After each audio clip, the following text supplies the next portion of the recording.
Pascal. You are now rocking with that dude Pascal. We be going wild, Haitian in the building, so original. Got the haters catching feelings. Get your hands up to the ceiling and keep them held high, cause St. Louis isn't ready. Forget about it, goodbye. Hold on, we just saying hi. Five somebody, rise up. Weekdays, catch us live, somebody. Let's go. Good morning, good afternoon, and good evening, everybody, and welcome to the Pascal Show. They're just about to get started here, so I just wanted to say good morning to everybody. A little bit of a late start, but they're about to start finishing up Team Herd side, you know. So hopefully we can get straight into this thing. So good morning to everybody who's starting to file in. Yeah, sorry about being late here, but had to jump in and you know, we had a late night last night, so I just wanted to make sure we got some things going on. And it looks like they're about to start cracking here very shortly. Looks like the judge is coming in, as we can see right here. She's about to sit down, and I guess they're going to get started. But real quick, happy Cinco de Mayo, everybody. You know, happy Cinco de Mayo.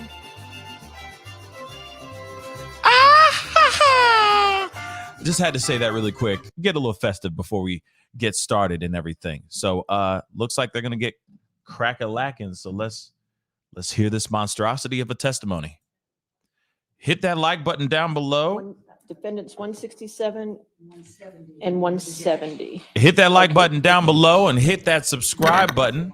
Send those likes all the way up. Send them past 100 real quick for me. I'd really appreciate it as you start to file in. Good morning to everybody. Anything else before the jury comes out?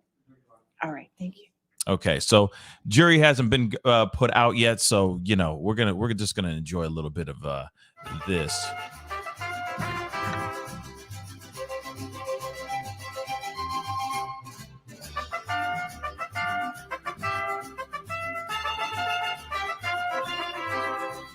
Happy Cinco de Mayo! Hey!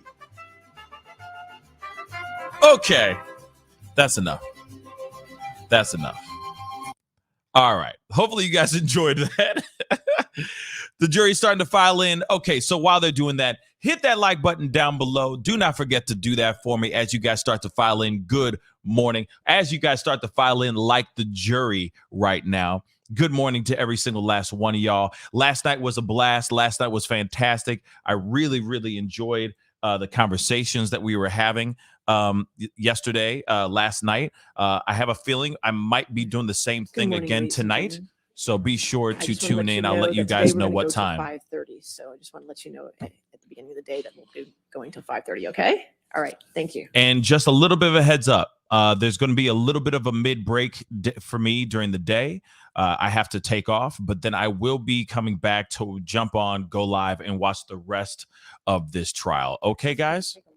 So if you can bring up Defendants Exhibit 1091.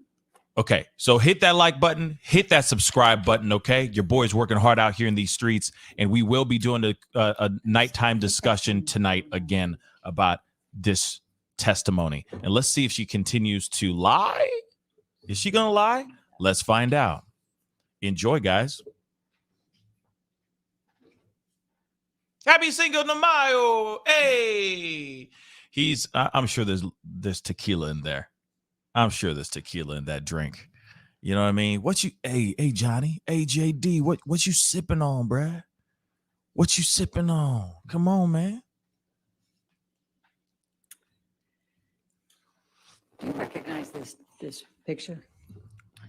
Yes, that looks like the picture I took of Johnny in around July 2013. Okay, and why did you take this picture? Because at the time, I was already sensitive. I'd been in a relationship with Johnny for over a year, coming up on 2 years, and I had already noticed that there was this pattern of behavior changes with him that would make my life significantly more complicated or peaceful, difficult, or wonderful, depending on what he was using. And I only could tell what he was using because I would have to look for clues, and he would pass out and get sick and lose control of himself, and then people would pick him up and clean him up and fix it, and he wouldn't either remember, or he would deny it, or he would accuse me of saying that this had happened when it didn't. And there was no one to back me up. There was just his employees and everyone who had been taking care of him, versus my word. And so I started to take pictures to say, look, this is happening. This is, I understood enough about addiction to know that you have to hit rock bottom. Like, you have to have some consequence for your action or for your behavior if you ever change to get better. And it seemed to me like that was not happening. So I noticed a behavior pattern change, and he started to, instead of fits of rage, he started to pass out a lot and fall asleep, and kind of fall asleep mid-conversation. And it was just a pattern change. So I started to pick up on the clues so I could figure out what I was dealing with. Your Honor, I'd like to move the admission of Exhibit 1091. Any objection? No objection, Your Honor. 1091 in evidence. You can publish. Thank you, Your Honor. And Ms. Heard, and what is depicted in this picture? Please tell the jury. Johnny passed out on the island where we were vacationing. He had a bit of a stint of sobriety right before this, and it started to change with his friend Paul Bettany. And Okay. Now I'm going to ask you, Michelle, can you bring up Defendants Exhibit 1095? That looked okay. March 2013, yesterday, and I just wanted to bring this up quickly.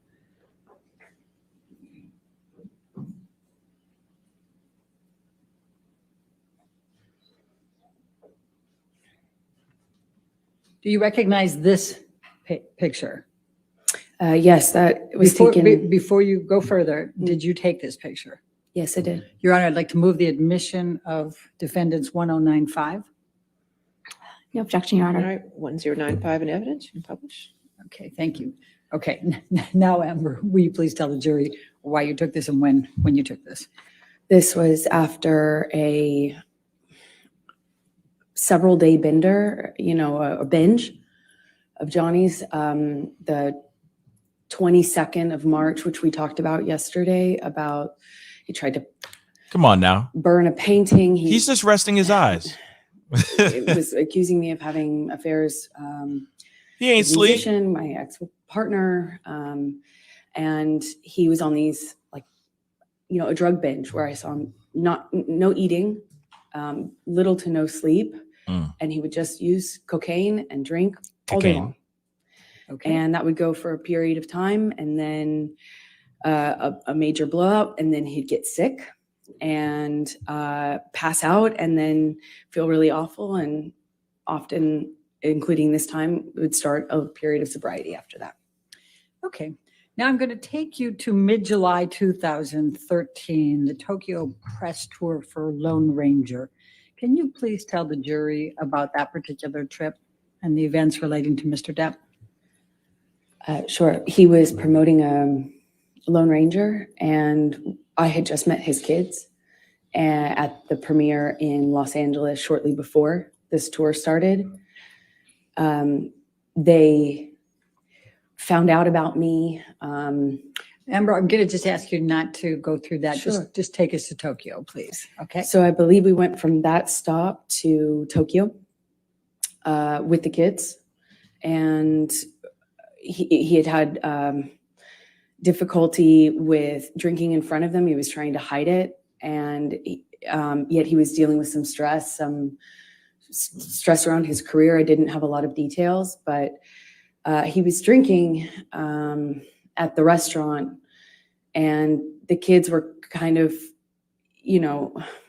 noticing, but not really sure what to make of it. Objection calls for speculation and hearsay. She didn't say what they I'll said. sustain us to the last Okay. part of the answer. Okay, please continue, but don't say what they said. Okay, the kids said. Anyway, Johnny became upset with me for judging him. He was, it was like I couldn't win if I didn't do anything, if I didn't say anything to him about the drinking, if I didn't acknowledge it, it got worse. If I did acknowledge it, it was my fault and I was nagging.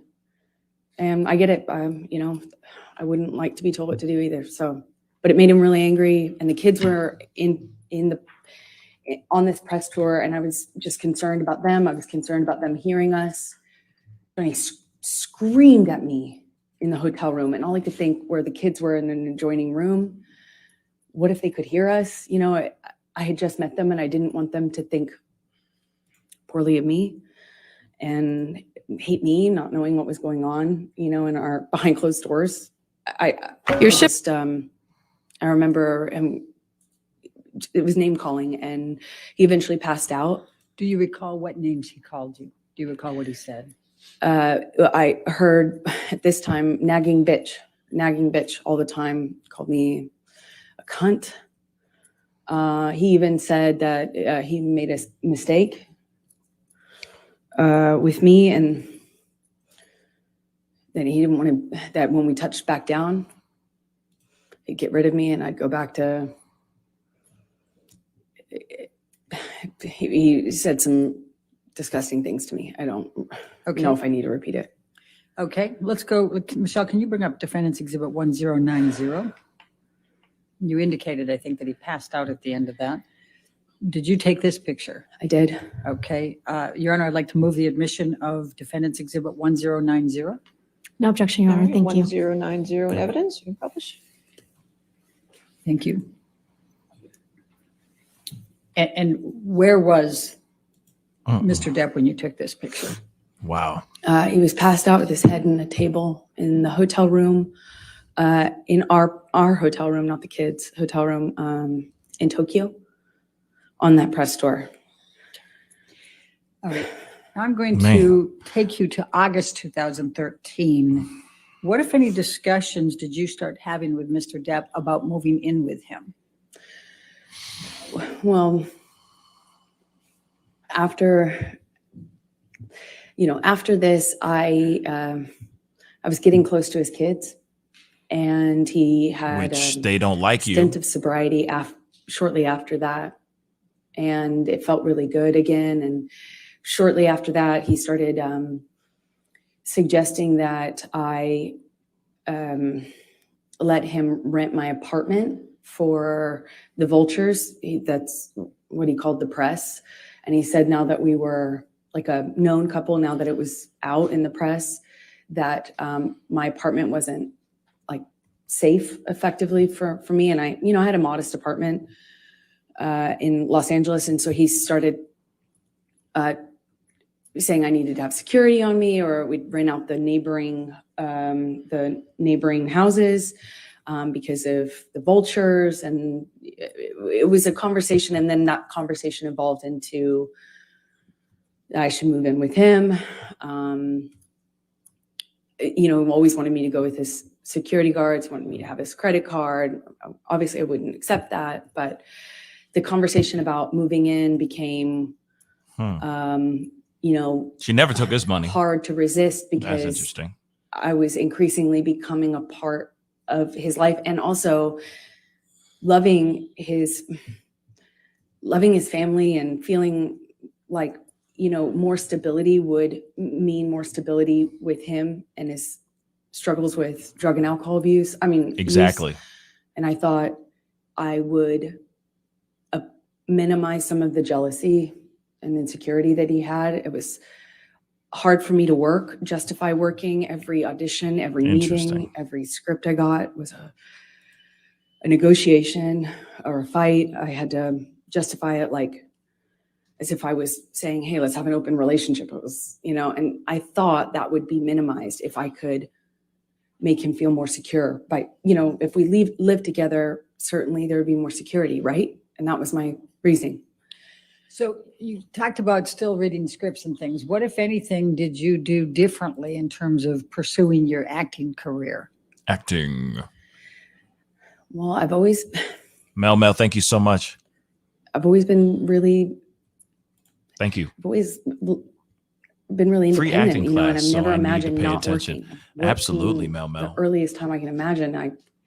This is come crazy. from, you know, parents who worked until they literally couldn't anymore. You know, I never imagined myself having to explain my job or justify my job, but I did, you know, and I am independent, and I see myself as independent and strong-willed, and I had to bargain. Every time I'd get a script, it would be, you know, I thought you weren't taking another job. I'd always say, are you kidding me? That's crazy. I have to work. I support my family. You know, when I moved out to LA, I'd get a check for, you know, a gig, $600 or something.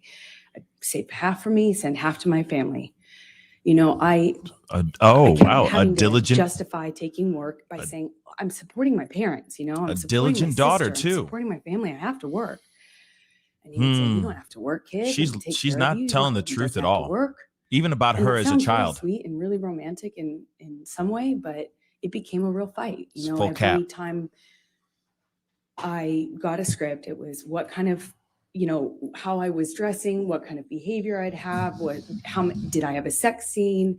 And then I started saying, no, I won't take the sex scenes, or, you know, I'll take the part where I don't play, you know, that kind of character. Or then I started minimizing the kinds of kissing scenes that I had. And eventually I had to change the wardrobe that I could have in the movie. I couldn't have a sex scene, but that all, you know, it didn't happen all at once, of course.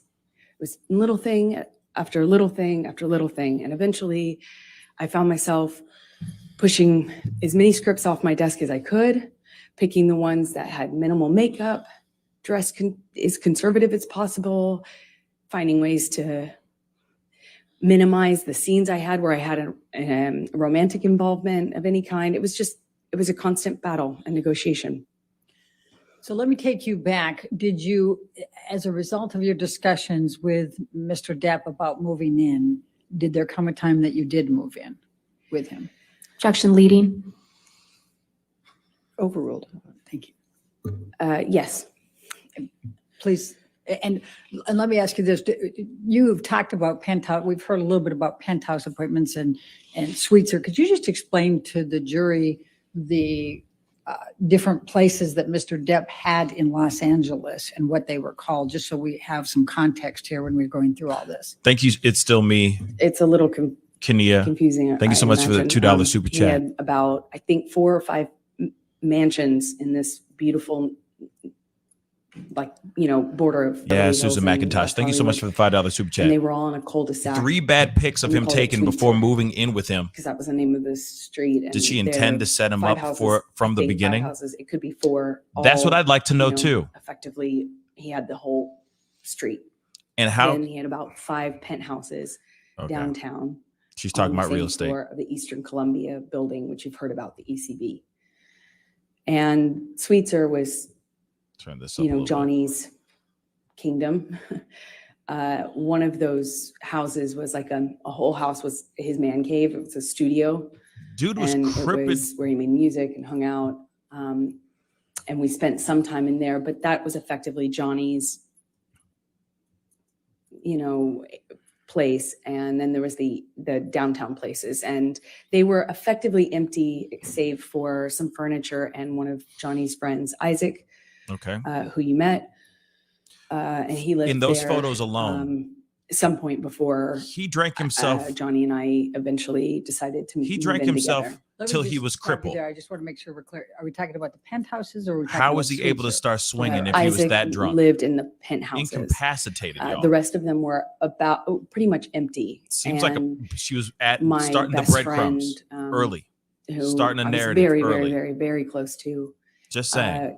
went through a breakup, and he And very no. kindly insisted She's not taking any on accountability. moving her into this None. house. And of course, she said no for the first few times, but he insisted and said they were empty. And She he started would love to early, have her y'all. move down there. And She went in for he the long con. That's what the very vibe is right kindly now. moved my best friend downtown. That Problem was is, Rocky? yeah, Okay. Rocky Pennington. But the problem is it's like 30, 45 minutes from West Hollywood, where my place was, which we call Orange at the time. Okay. So when did you move into the penthouses? Shortly after he moved Rocky, my best friend, into the penthouse. So she was in one of these empty-ish apartments, and somewhere around that time, I think it took me some time actually, but after that, I eventually agreed to move in with him and give up my place, although that made me pretty nervous, to be honest. But we were in this relationship that was very serious, and we were constantly traveling. Also, as another part of it is we were in LA for a matter of days or weeks. I'd go do a job, he'd go do a job. I'd come back for a photo shoot or a red carpet, go on a location, go visit him on a location. And there was an incredible amount of travel and movement. So we weren't really, again, living the day-to-day that you might normally with a partner, you know, where you have a home and you move in together and you have one home. We didn't have that. It was. That's a great question. Thank you so much for the Very $5 super I'm chat. gonna take Why you to was she so September of 2013. intent on controlling? What were you On filming controlling at him? that time? Before he even put a ring on it? London Fields? Real talk. It was already Yes, that's volatile. right. It was Okay. already I toxic was from the filming Lemon beginning. Fields. I just started. All right. And did there come a time that you Thank you again for the $5 became super chat. engaged to Mr. Depp? Well, Have mercy. yeah, it was difficult because in that role was a very difficult role. I mean, every time, every scene that involved sexuality or Yes. Everyone's romance on was YouTube or Facebook I'd right look at that now. on the page and it felt like I'd feel my gut tighten because I knew it was going to be an issue. But Johnny dropped me off. I gave him the script. I sent him pictures of what I was wearing in my wardrobe fittings. I sent him everything.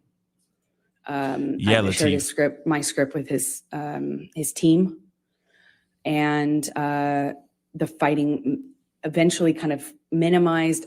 It was clear I was going to do this job, and I told myself I had to do this job.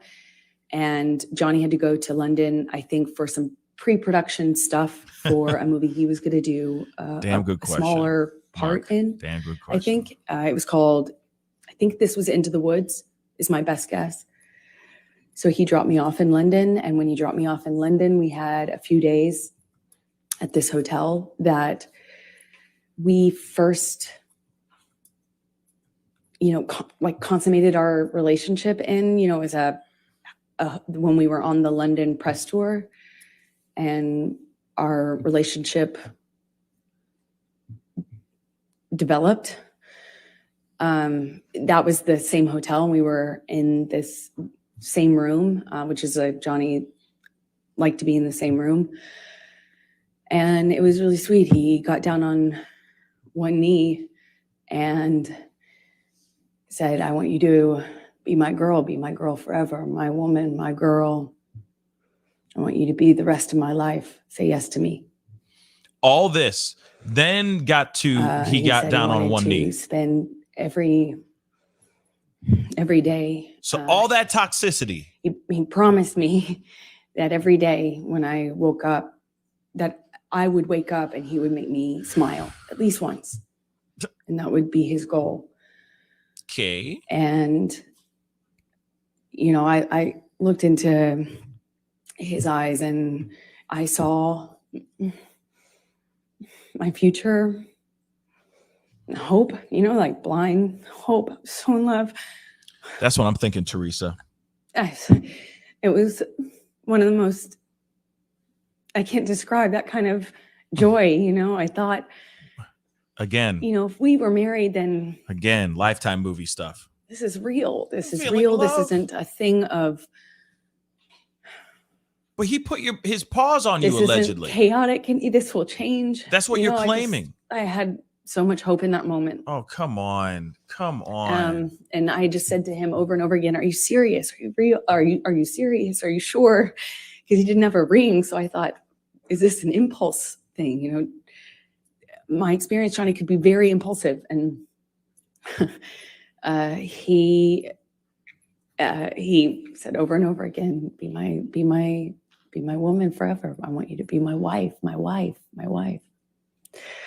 I, of course, cried, and we had a wonderful evening. Not like you're crying right now. So were you crying like this? Shortly after, and I was like, the next day I had to go to work, and I couldn't tell anyone, and I wasn't sure. Part of me was worried that he didn't mean it. Were you crying like you are crying like right now? Wasn't sure. Allegedly. I just didn't want it to be an impulse thing. So I didn't want to mention it. I want to bring it up. I didn't want to. And I kind of I walked around for a few days like I had butterflies under my skin. And then he brought my dad out to London with my best friends. And my dad told me, Johnny has asked me permission for your hand in marriage. And I felt like the luckiest woman in the world. So while you were filming London Fields and Johnny had gone back to LA, what, if any, issues did you have with him on fraternizing with the cast? I'm going to ask, Michelle, can you pull up Defendants Exhibit 188, please? Luckiest girl in the world, but yeah, he was beating her, and he was a Your Honor, I'm going to a object wreck. on hearsay. But then all of a sudden, let's pull up 188. she still says yes to this redacted everything but what Mr. abusive Depp man. says All right, let me on just take a look at 188A. 188A. This doesn't Submission work. This against is not interest. working for me, y'all. I'm sorry. This testimony's still not working. I thought maybe she'd swing back. Maybe the team would tell her to like get her ish right. Do you have that? You don't. Go back to stay on the beaten path. You know what I mean? Don't go off the reservation. And she's still back on this ish, and she's trying to play the dramatic still. It's still like this. It's like an acting class right now. And scene. That's what it feels like. And Life of Tammy, I'm so sorry. I'm so sorry you're watching this While and they're having to working deal on with that, this. Can you But tell us I'm not believing what any of this. transpired between you and Mr. I'm having a Depp hard when time you wanted believing any to of do this. Something with a cast member. So, as I said, he came Apparently she knows to sign London language for too. his own work, and also Tell her to sign something. In London, real where I had to be quick. for a few months to film this She's movie. lying. And he asked me to marry him. He brought my best friends and my dad out. They left. And shortly after they left, my co-star, one of my co-stars, invited me to go to a concert with him and some of the cast to kind of break the ice. And I'd be working with them for the next few months. And I had already, I already knew I couldn't be photographed. Even if it was platonic, I couldn't be photographed with men or women that other people could possibly spin as romantic. I had learned that, but in January, the hard way. So I asked him permission if I could go to this concert with the cast. And I said, Johnny, that he's my co-star. Objection, Your Honor, hearsay. Thank you, Jennifer, for the $5 super chat. She acting so hard Don't and tell bad. us what the co-star I'm a said. DV Just tell us what your communication was. and with cannot Mr. relate Depp. to her. Objection, Yeah. hearsay. Her communications are hearsay. God bless you too, Jennifer, and thank you so Yes, much for the thank you, $5 Jeff. super I'm chat. not sure I understand. If you want to approach it. Yes. Something about this is just still not communicating very well to me. Let me just say this really quick. First off, thank you all for the super chats real fast. But one thing I want to point out real quick is that even last night, we did a conversation last night. We had a great conversation. We're probably going to do the same thing later on tonight as well, around 9 p.m. Central Standard Time, God willing. But one thing that I found very, very interesting is that even the beginning where she talks about her upbringing, her life, and all that stuff, all of that was fabricated too. or not all of it, but a good portion of it was exaggerated to make it seem like she's like this perfect child when she's actually not. She says she knows some sign language, and she was did a lot of charity work and all this stuff. No, apparently all that stuff was full on lies. All the stuff that she's saying on the stand is not real, y'all.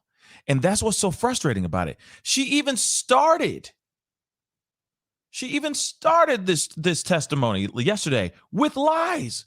She couldn't even tell the true story about her upbringing in high school and all that stuff.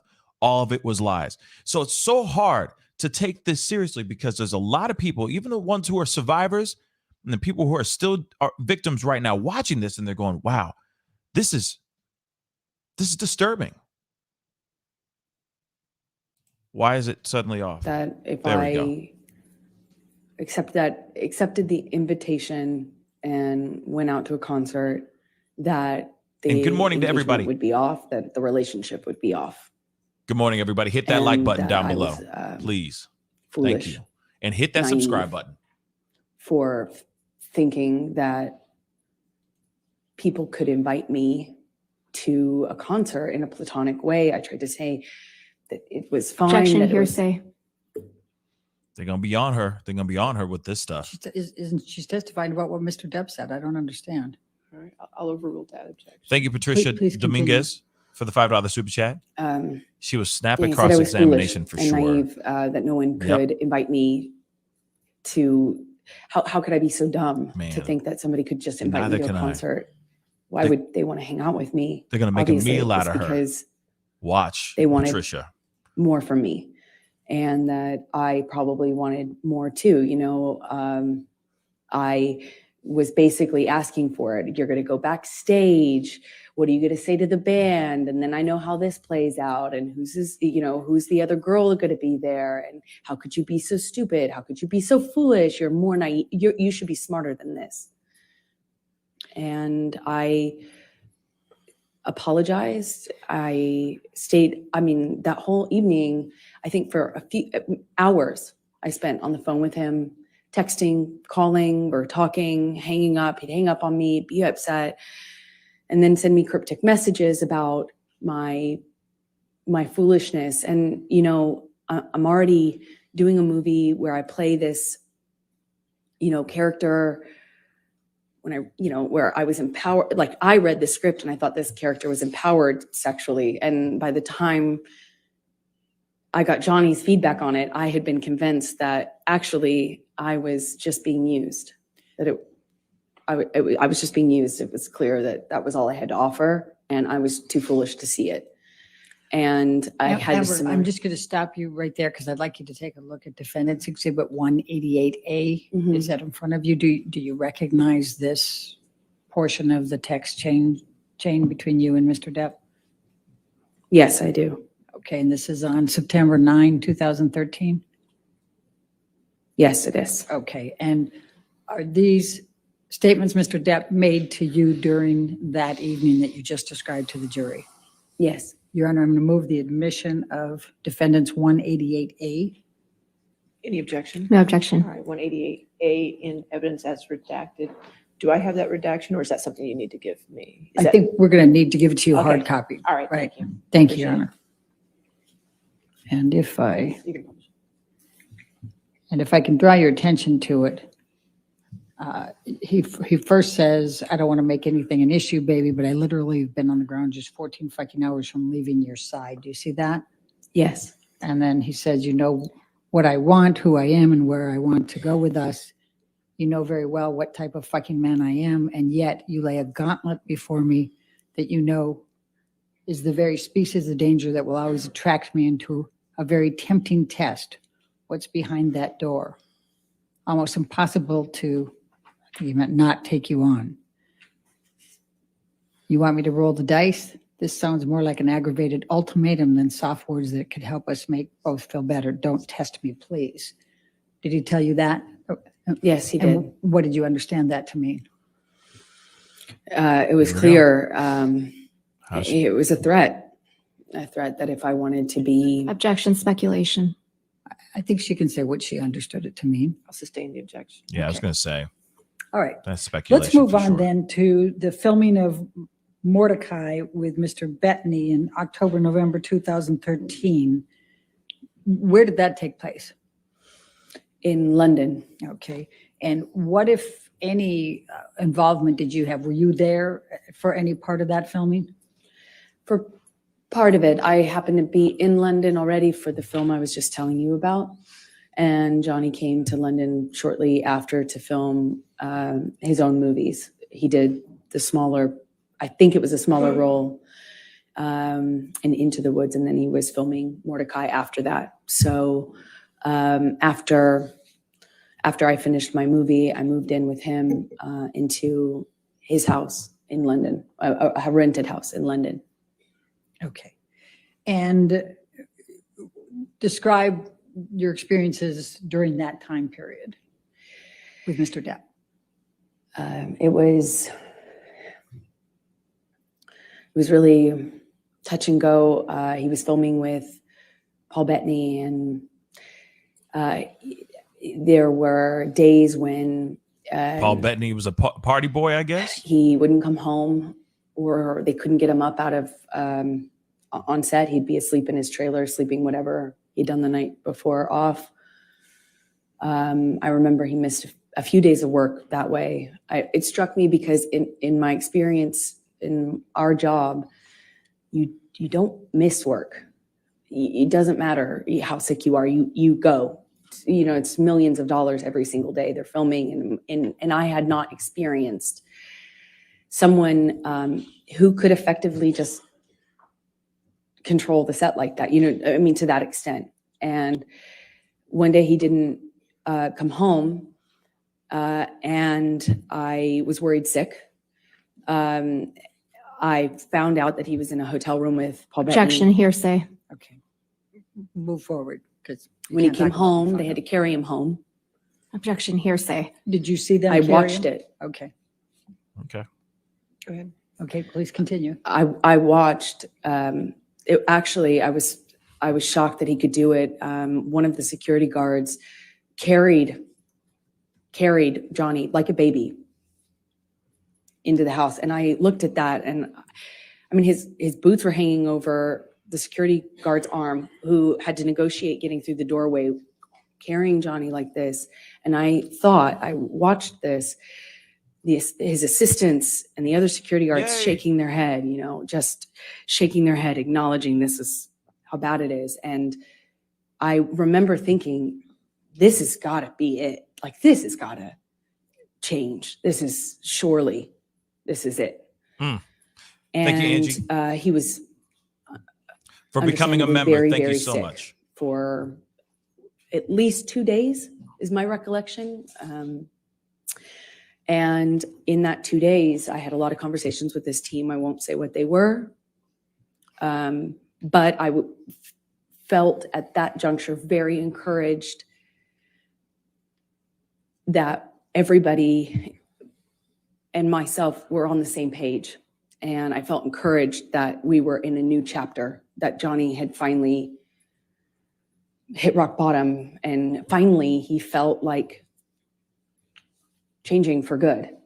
And I felt buoyed, you know, supported by these conversations I was having with people that he was close to, that he trusted. November 2013, did you have any contact with Lily Rose that led to any discussions with Mr. Depp? Objection, leading. Sustain. What, if any, communications did you have with Lily Rose in November 2013?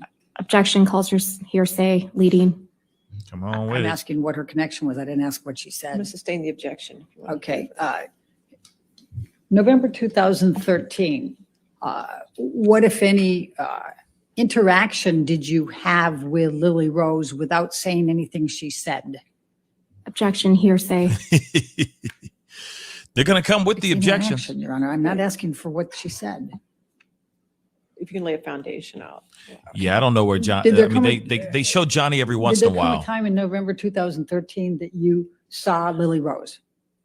Yes, they came to stay with us for some time in the winter. Yeah, around November, I believe, 2013. When you said they, who were you referring to? Johnny's kids, Jack and Lily Rose. All right. And was there a particular incident that led to a disagreement with Mr. Depp? Objection leading. Sustain. What, if any, interaction did you have with Lily Rose that led to an argument with Mr. Depp? Objection leading. That, what, if any? If we approach from Here we go. You know for a fact that they're going to do everything they can. Depp's team is going to do everything they can to sit there, and we're going to be hearing. We're going to be hearing objections left and right here. As soon as they start getting into the more hairy stuff, we still got to get into all the stuff, Australia, and the sort. We're going to be hearing a lot of objections. With Mr. Depp relating to Lily Rose in November 2013. Yes. Can you please describe that? Well, I was, these kids I found them to be these beautiful, man, here we go. Wildly intelligent little weirdos in the best way. They were weirdos. Okay. I was falling in love with them. And you were not. Come on. They were in my life am at I that right? time, a short amount of time, but I loved it, and I started to feel very protective, and Johnny's sobriety meant that he was there and then he wasn't. Johnny Depp's kids don't like her, the right? Nature of our lives with the travel and work at all. He was there and then he wasn't. And Lily Rose at some point had a crush on a Objection hearsay and lack of foundation. They're just little weirdos. I'll overrule. Just lovely, amazing, this intelligent argument little happened weirdos. because Johnny was. I didn't agree that this gentleman, it was a famous musician over the age of 18, spent the night at the house, and I felt protective over Lily Rose and concerned. Or you were smashing him too. Ooh. And whoops. Naturally, they were not my children. It's not my place. And I understand that. I know it's a sensitive subject, so I understand why Johnny got so upset with me. But that and the introduction of the weed with his daughter, she was so young, I just felt protective. Excuse me? Again, it's not my place. I understand that. And so he was introducing her to I weed. made him really angry by weighing in on that. Okay. Did there come a time that there was a family engagement gathering? Yeah, mercy.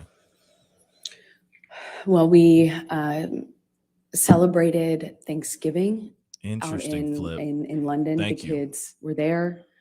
There was No kidding. a stint of sobriety following how sick he got on set with Paul Bettany after one of his drug binges, and he kind of just came alive again.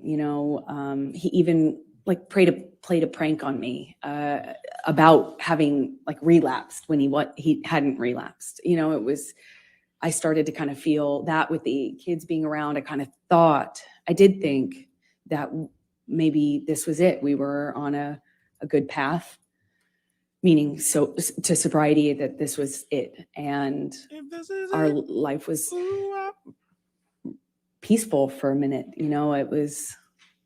It went back to being wonderful. There were these moments that just felt so wonderful. Objection, Your Honor, non-responsive. All right. I'll just sustain the objection. Okay. She's like, I have no Take idea. us to the engagement. There was an engagement party, correct? Then, yes, come Christmas of 2013, Johnny had rented this beautiful mansion in Malibu on the beach. It was gorgeous. And he brought my family out, and his family was out, obviously in LA. And we stayed in this rented mansion, and were all together for the holidays, and one evening we were going to his mother's house. His mother, who you've heard about, was older Shay. and sick, but at home Thank being you so cared much, for. Shay. And one evening we're going to have dinner, Christmas dinner there with her around the time of her birthday as well. And my best friend said, "You should Objection, really." hearsay. Sorry. Wasn't offered to prove the truth of the matter, but go ahead.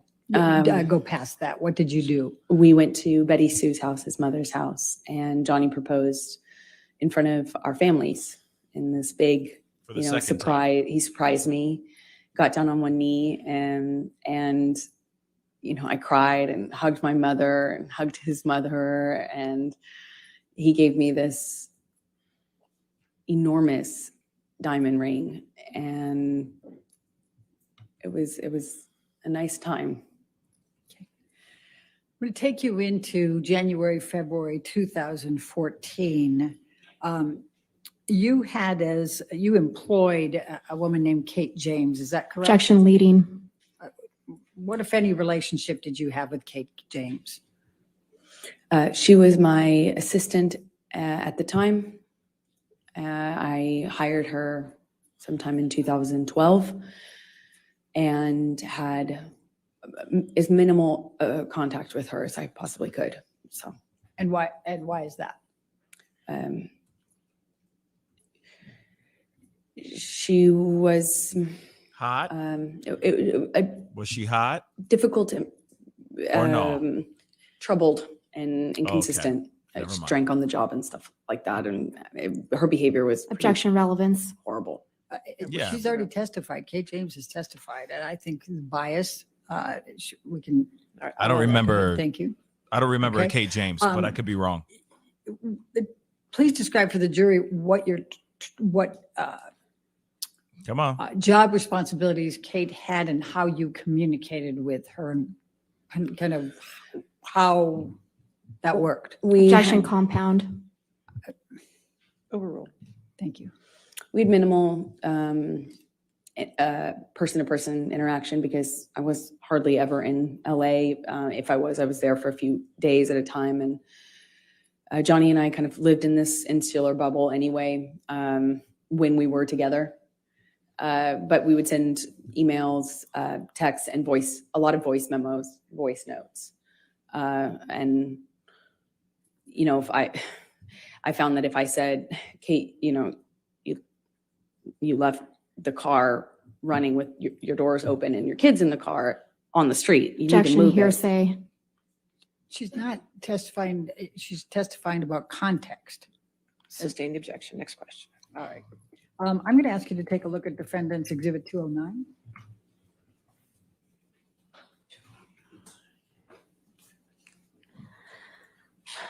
Your Honor, I'm going to object on hearsay grounds. Objection City. It's still hearsay. May we Ms. Hurd, approach? did you, may I lay the foundation first?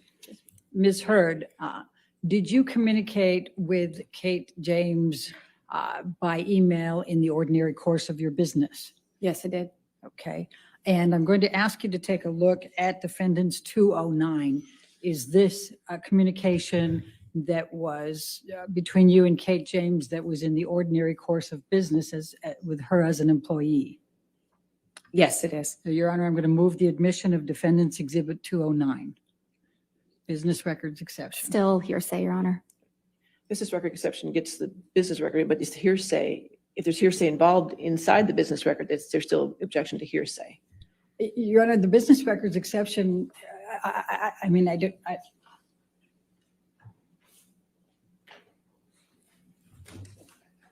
agree. I think that's the point If you that wanna- if you hearsay wanna can. approach. Here we go again.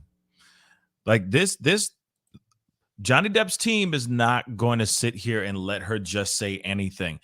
Especially yesterday, she started going off the rails. She started talking crazy. Well, you know, not talking crazy, but a lot of the stuff that she was saying was hearsay. A lot of it wasn't factual. It was just all this other fluff.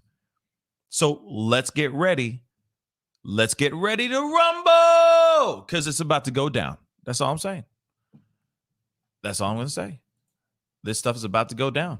And again, happy Cinco de Mayo. Hey. Yes. Margaritos, tacos, enchiladas, carne asada. Yes. Just so you guys know, it is Cinco de Mayo. So hopefully you guys are enjoying it.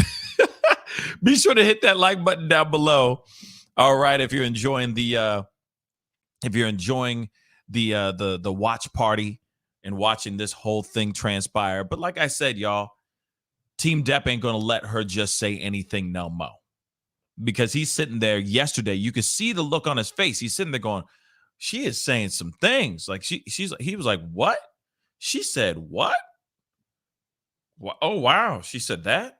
Oh, she's getting really colorful. She's getting really creative with these stories. Real talk. He ain't going to roll with it. So, of course, Team Depp's going to come through and start slinging some objections. Hit that subscribe button too, guys. Appreciate it.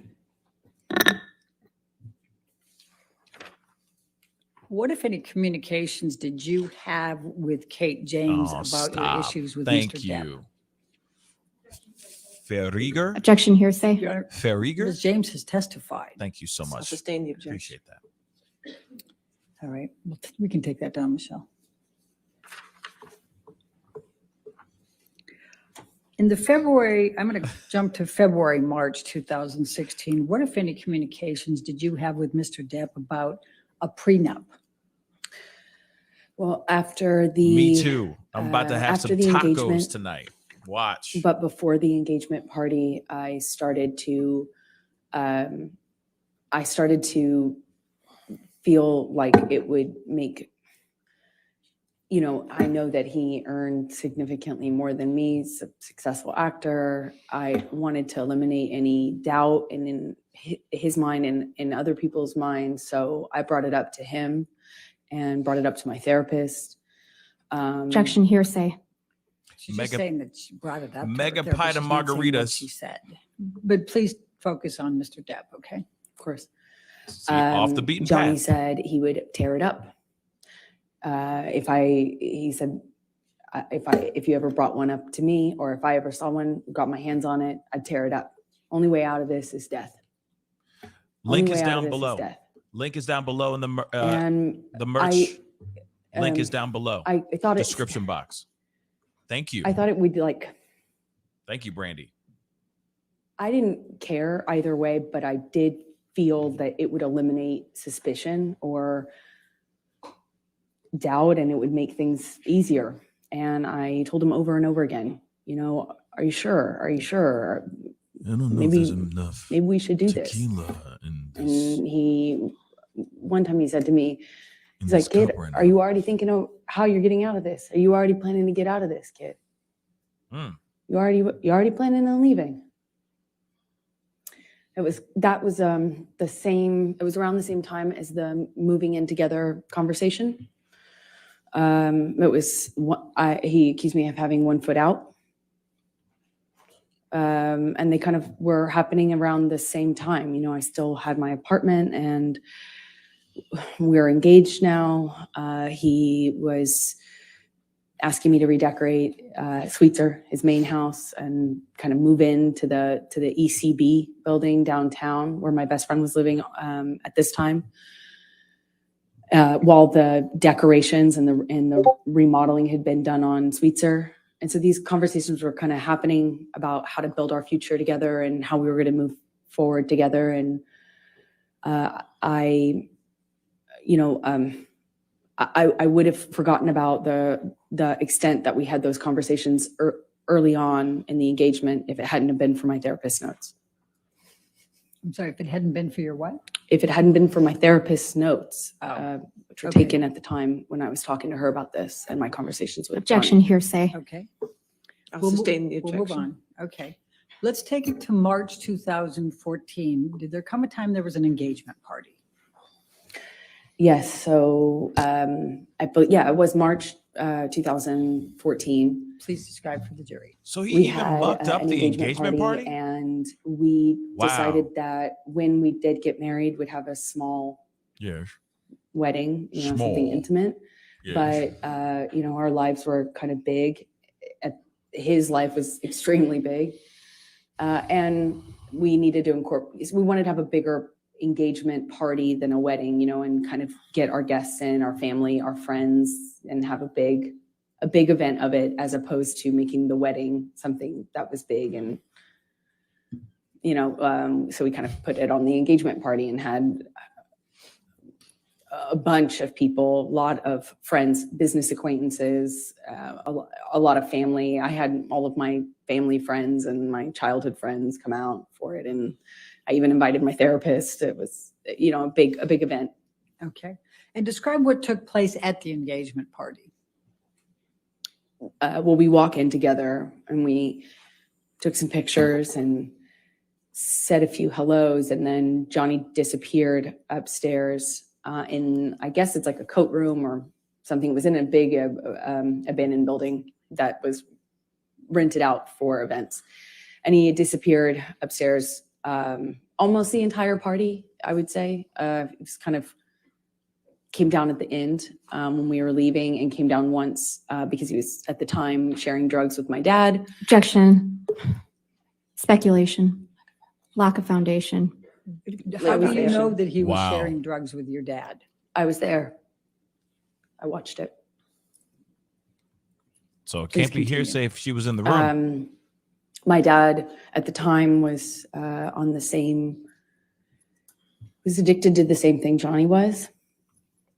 Everything? And so my dad had either my dad ran out or Johnny ran out. I can't recall which of the two ran out, but there was they needed more, of course, and had to leave the party. My dad actually left with Johnny's security to go get more drugs from Objection. West Calls for Hollywood. speculation. How do you know that? They told me. Hearsay. Sustain the objection.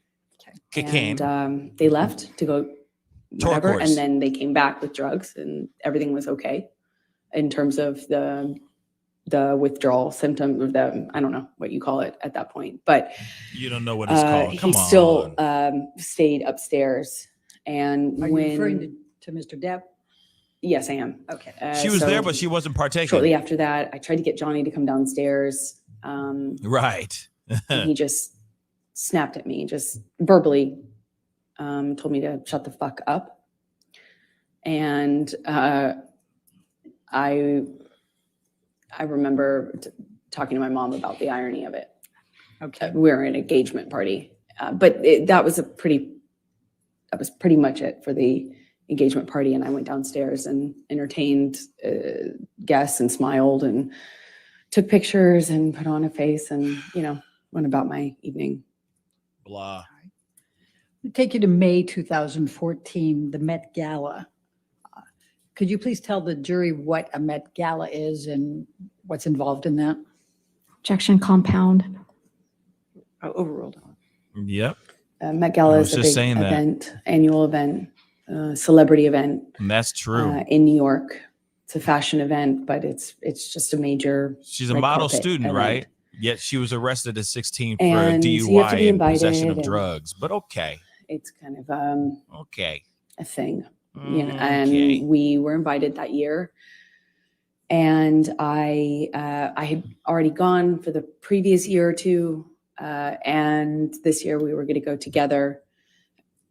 And at some point in the evening, we're sitting across the table, and Johnny starts asking me about this woman. He thought I was looking at this woman in a sexual way, and I kind of turned it around on him and said that exact same Objection. thing. Hearsay. All right. It's context, Your Honor. This is I'll context. sustain the objection.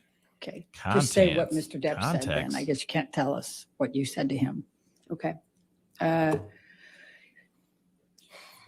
He was accusing me of Come on, flirting. Ner. And that's how the argument started. Now she's bad to the don't bone. recall what other accusations I was fielding at that moment, but typically in my experience with him, it wasn't just one. So you'd make a point and then he would go on to a different accusation. But I remember that what started it is this accusation that I had been flirting at this event. We get back to the hotel room, and Johnny shoves me and kind of grabs me by the collarbone area, like not really my neck, but top of my neck, above my collarbone, below my neck. I think at that point when we were still in the living room, I shoved him back, but I don't really recall too many specifics. I remember he threw a bottle at me. It missed me, but it broke the chandelier. And at some point I remember, maybe this was the shove that I was talking about, but at some point, Johnny and I are in a struggle in the living room, and he kind of like shoves me down on the sofa, and I get up and I'm trying to get him off of me, and it's just stronger than me. I don't know how else to describe it. Thank you for And the at some point, he $10 just super chat. whacks me in the face. Brown eyed girl. And I had not at the time been I think that was the first time I was like, is this a broken nose? At the time I was unsure what that feeling was. But I suspected I had a broken nose. And other than that, I was relatively unscathed. But I remember my nose being swollen, discolored, red.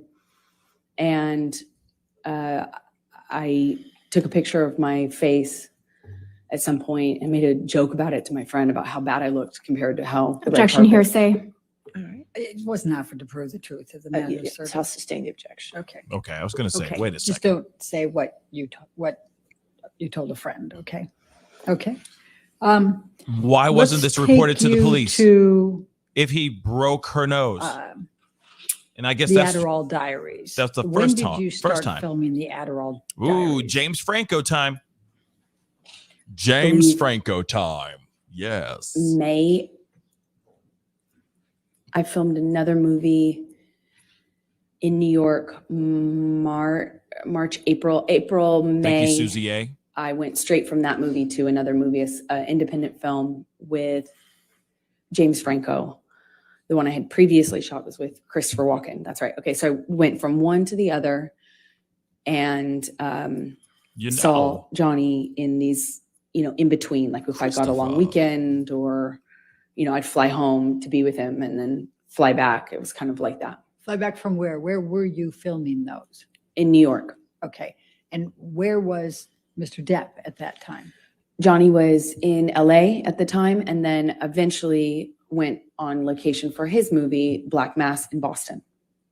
So you were in New York and Mr. Depp was in Boston at some point? in May? Eventually by May 2014. That's No, it. I'm not with this, y'all. And what, if any, discussions or arguments did you have with Mr. Depp relating to James Franco in that time frame of May 2014? Thank you, Tanak. $5 super chat. Where are the medical records as well for anyone who fixed her broken nose, given that she was an actress? Nightmare. Absolutely. You know what I mean? Where are the Carfax, y'all? Show me the facts, baby. Don't tell me you broke or think you broke your nose and you never got wanted anything to do this fixed. independent film. I You didn't document that? You didn't take a photo of that, but you took liked a photo the of story. this. I liked the A character. little bruise on your arm. Come on. Where are the facts, baby? I told him Document. I'm not gonna wear Document. makeup in the thing. but Objection, hearsay. Apparently, Ms. Bureau, if you could approach, please. Come on. I ain't got time for this BS. Come on now. You telling me that this guy went up and broke your nose, broke it, or hit it so hard that you think that it was broken? Where's the photos? You have little photos of a little rouge on your face. You got a photo of a bruise on your arm. Where is the photos of you having a swollen ass face and black eyes from being knocked in the face, in the nose so hard? Show us those photos. If you had those things, we wouldn't be talking about any of this right now. We'd be completely on your side. We'd be like, oh, Johnny, oh, what you did was terrible.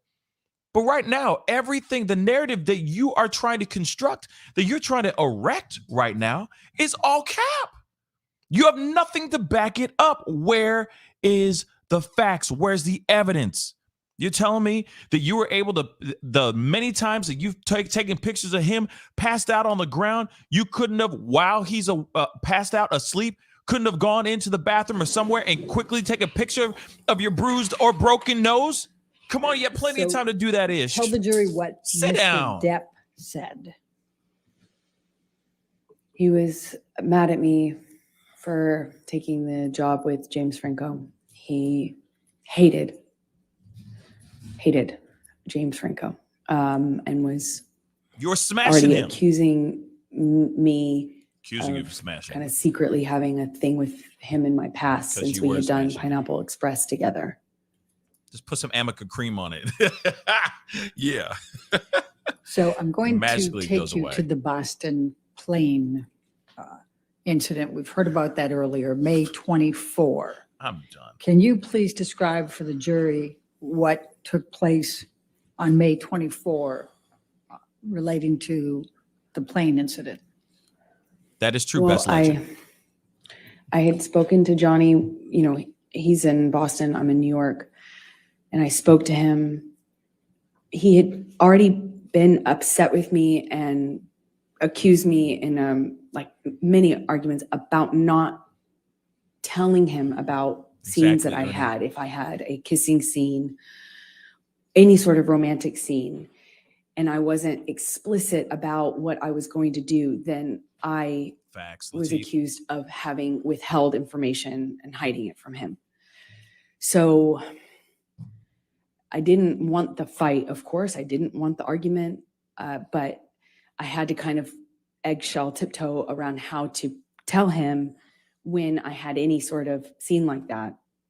And I did tell him in this occasion. Objection, hearsay. We need to stay with what Mr. Depp said, okay?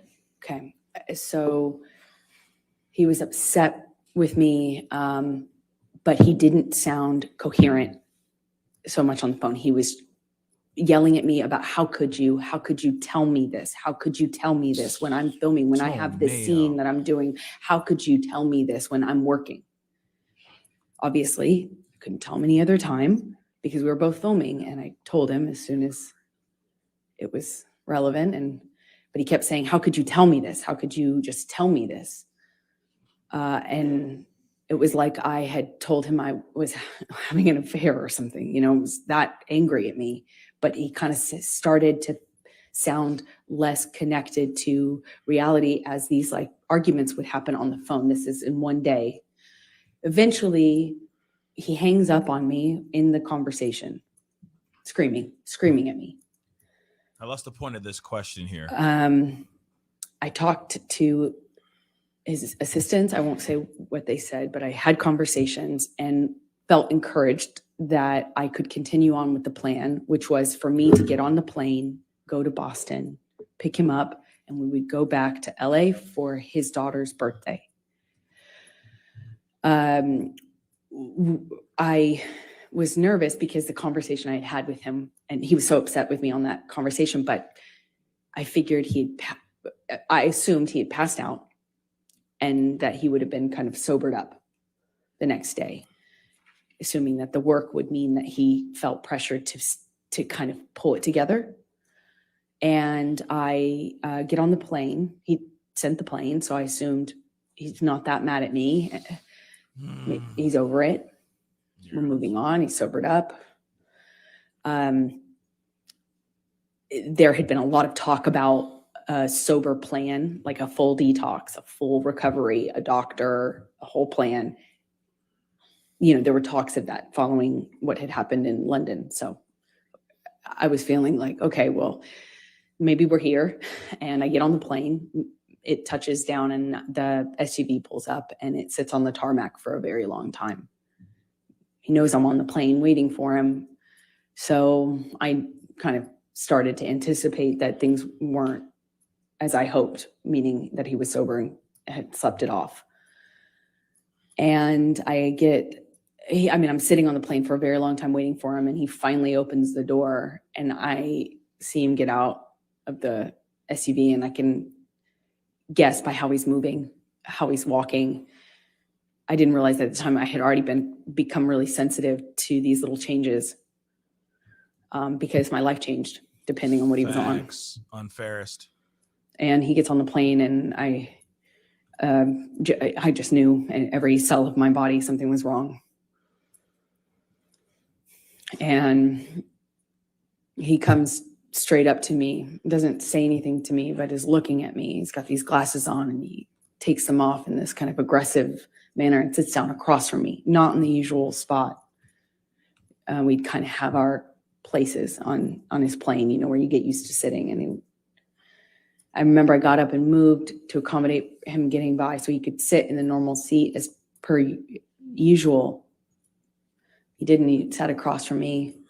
At some point, and I don't really remember the exact sequence of it, we take off, and at some point he's asking me what's wrong with me. What do I have? Do I have something to tell him? You want to talk to me about your day yesterday? And then it gets, I already know that he's drunk.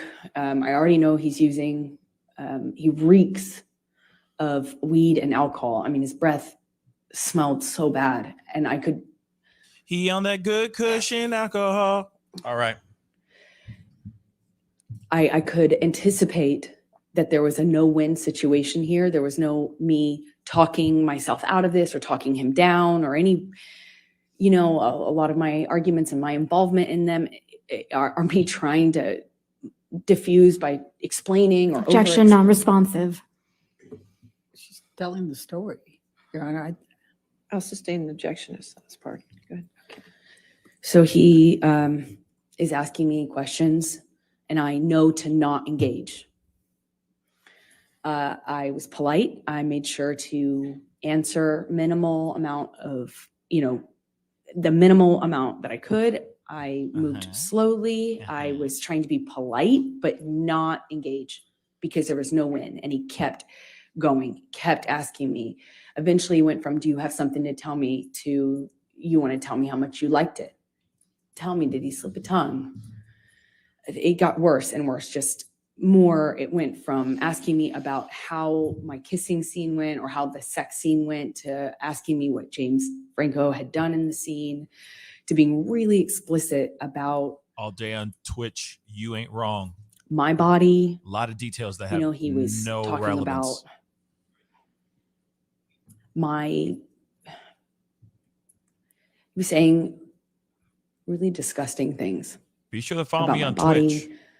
about how I liked it, how I responded. And then he started just straight up taunting me. I know you liked it. He called me a go-getter. He called me a slut in front. And also this is happening with security and his assistants on the plane. And I remember I felt, I struggle to be able to tell you how embarrassed I was, because he was speaking to me in front of people in this way, asking me if I liked it and if I was wet, and why I wasn't looking at him. And that was proof I wasn't looking at him. That was proof that I was asking for it. Did I ask Thank you James for joining. to do this and this to me? Hey, and thank you so how much for about if becoming a he member. does those things to me? Insert sexually explicit descriptions of what he accused me of wanting or deserving. And I, at some point in this, get up and move to the front of the plane. And I remember getting up so slowly. I didn't want to aggravate him. I didn't want to give him any excuse to pounce on.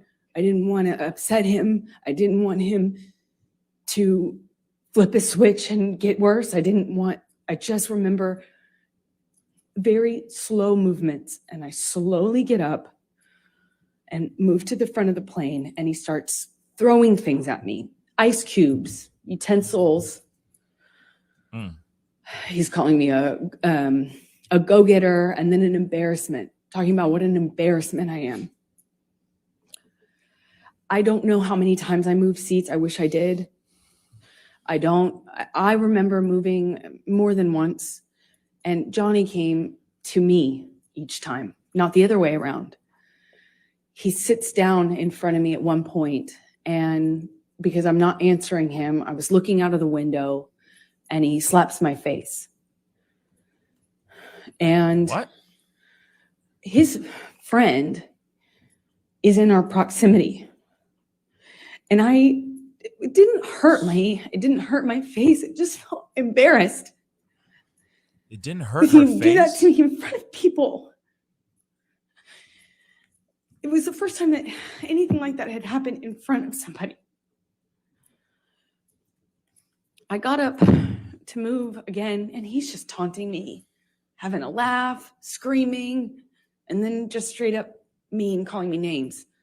And it was oscillating between those things. And I get up slowly again, and So I where's just the friend? resolve to just sit the rest of the time up at the front of the plane. Where's the friend that was in there that saw the slap? As I get up, he kind of kicks the swivel chair Come into my on. hip, or kind of just hits me. And I look at him, and he asks me, what are you going to do about it? I just stared at him. I just stared at him and wanted him to see me. I wanted to get through to him. Didn't feel there was it felt like there was a blackness in his eyes. I wanted to look at him. I wanted him to see me. It didn't even feel like him. And as I'm walking away, slowly trying not to be, I was being very deliberate about my movements, wasn't saying anything. I wasn't engaging. I am walking away from him slowly, and he tells me to hurry the fuck up. Hurry up. And I just look at him one more time, wanting to penetrate the monster to see the man that I love underneath that. The man I loved. And he tells me to hurry up again. And I pull my gaze away from him. I walk away from him. My back is turned to him, and I feel this boot in my back. Wow. So she just added He more. just kicked me in the Bruh. back. Okay. I fell to the floor. I caught myself on the floor, and I just felt like I was looking at the floor of the plane for felt like a long time. Wow. I thought to myself, I don't know what to do. I can't believe he just kick me? No one said anything. No one did anything. It was like you could hear a pin drop on that plane. Man, oh man. You could feel the tension, but no one did anything. And I just remember feeling so embarrassed. I felt so embarrassed that he could kick me to the ground in front of people. And more embarrassing, I didn't know what to do about it. I got up and I walked to the front of the plane. I sat down and I just looked out of the window. So she got smacked in the face first. And Jerry Then Judge kicked in the security back. and She just added that my now. friend both kind of under their Where breath are the asked me, "Are you people? okay?" Objection, And hearsay. Where are the people that were in the I spent the room rest of the time that saw him looking get out of the kicked? window. Sustain the objection. That And- saw her get kicked and slapped in the face. She said that her friend was there in front of his friend. Where's the friend, man? Did there come a time Oh that my you God. tape recorded Mr. Depp on this plane?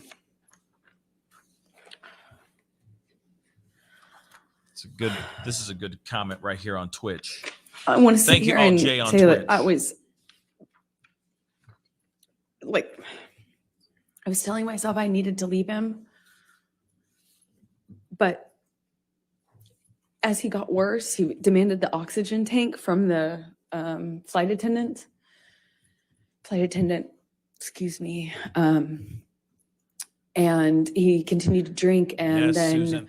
eventually It's started to howling believe. like an animal and passed out in the bathroom with the door locked. Howling again. And was howling, and I at some point pushed record on my phone because there was that 5% part of me. Objection, non-responsive. I don't think it's non-responsive. She's explaining what led up to her tape recording him and why. I mean, I can ask her, Okay. well, that's all. All right. Why did you tape record him? Because I knew that Johnny wouldn't remember what he had done. I knew he would not remember. And if Calls for speculation. She can say why she did it and what she thought. But that last part called for speculation. I'll sustain the Don't objection. say, I Right. knew. Why you did it. Why did you tape record? There you go. in my experience, when Johnny was that inebriated, he would not remember what he had done. Calls for speculation. How can that call for I'm speculation? hoping you're I'll right. sustain the objection. I'm hoping you're right. All right, let's go to Defendants 221. And I'm going to play 3 different parts for it. Your Honor, And may we we can- approach, please? Here we go. Okay. You know what? Somebody just said it a second ago. I'll pull this up now. They said inspire. Thank you so much for the comment on YouTube. Said Pascal, her witnesses will probably follow her testimony. Depp's witnesses followed his testimony. So you're absolutely right. So hopefully we find out that these are all truths and somebody was in the room seeing him put his hands on her, that he slapped her in front of her friends and all that stuff. But at the same time, it's like if you had a broken nose, if you had anything, oh, this is stained. I'm gonna have to change that. But if you have somebody that was in the room that saw him put his hands on her, bring him out. Bring him out. Bring him out. Just bring him out, y'all. Just be done with it. Because right now, we think all these things are full on lies. At least me. I'm not believing a lot of this at all. I think there's certain truths to it. Him howling, real talk, he probably has done that a couple times, drunk as hell in front of her. And those things are stuck in her mind. So those are maybe characteristics that he does when he's drunk and high. Very much so. But that doesn't mean that he's out here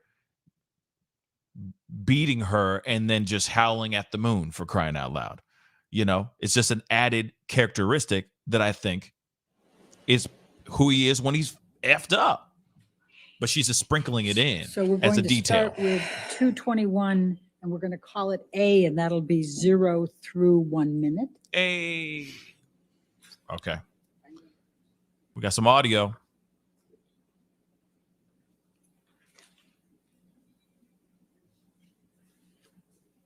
Exhibit A. Okay, sure. Approaching again? Did they say that? I didn't hear that. I guess they're approaching again. So there's some audio that they're about to drop off. Maybe it's something we've all heard a million times before. Maybe it's something we don't know. I had never seen those photos of him passed out. I just wanted to say that really quick. Those photos of him passed out, I've never seen those things before. Yeah, except for the one with the ice cream where he's, just with ice cream in his lap. It was a very interesting photo. But the other ones that they showed, I hadn't seen those personally. But clearly to me, it just seems like she was starting to add breadcrumbs, create the narrative With the early first one on. with 0 to 1 minute.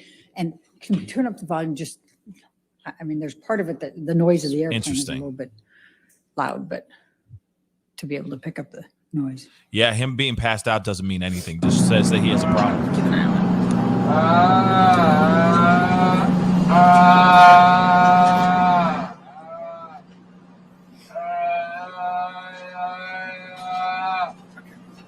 He's just doing vocal warm-ups.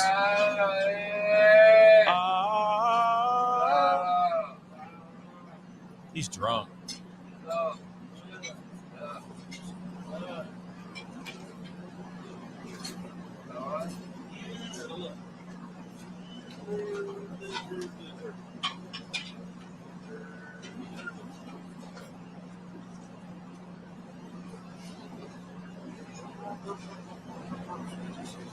Allegedly, that is his howling.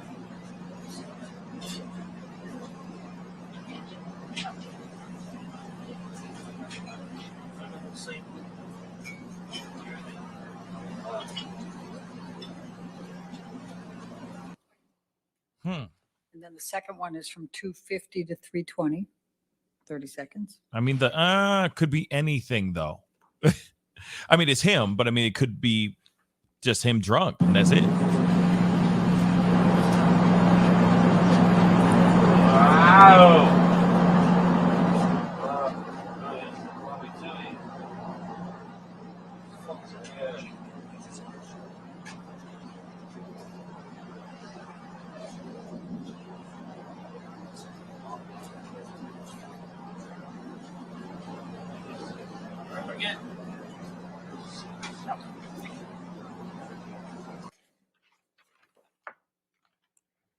It's just him drunk. Come on. It's just him 221 is in evidence. incapacitated, 221 is already in evidence. cripplingly So may drunk. I play the third one then, and then we Yes. can take the break? Yes. Thank can you. play- That would be at You can play 9. all of it if you'd like. That's fine. Thank I you. think that'll torture the jury if I do that, Your Honor. 9:30 to 10, just 30 seconds more.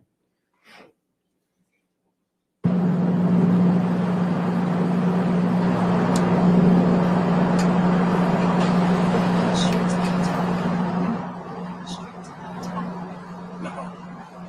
I'll stay with this fucking idiot in case she gets sick.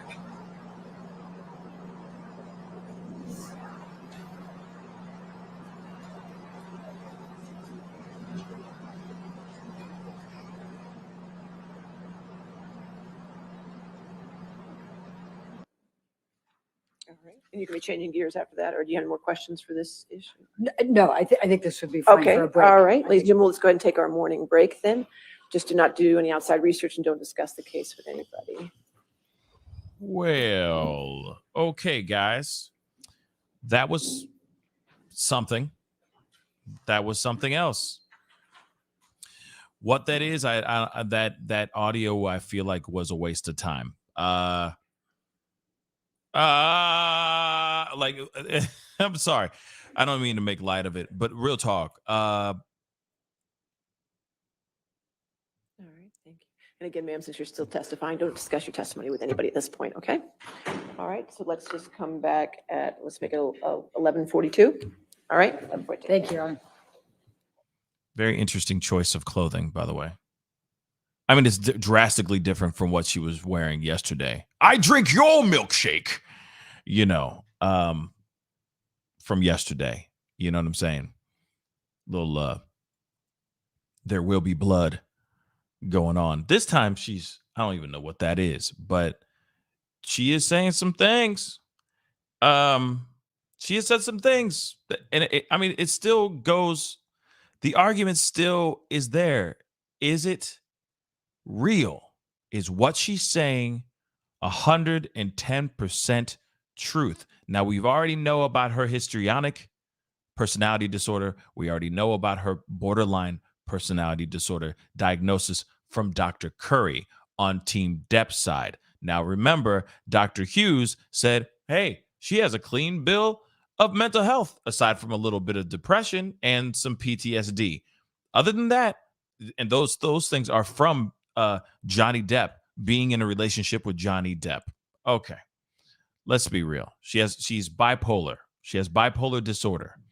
She battles with that. She has plenty of things going on in her mentally with her mental health that for some odd reason people are just throwing out the window and forgetting about. Clearly, this is a man that has some serious addiction issues. Really, he really does.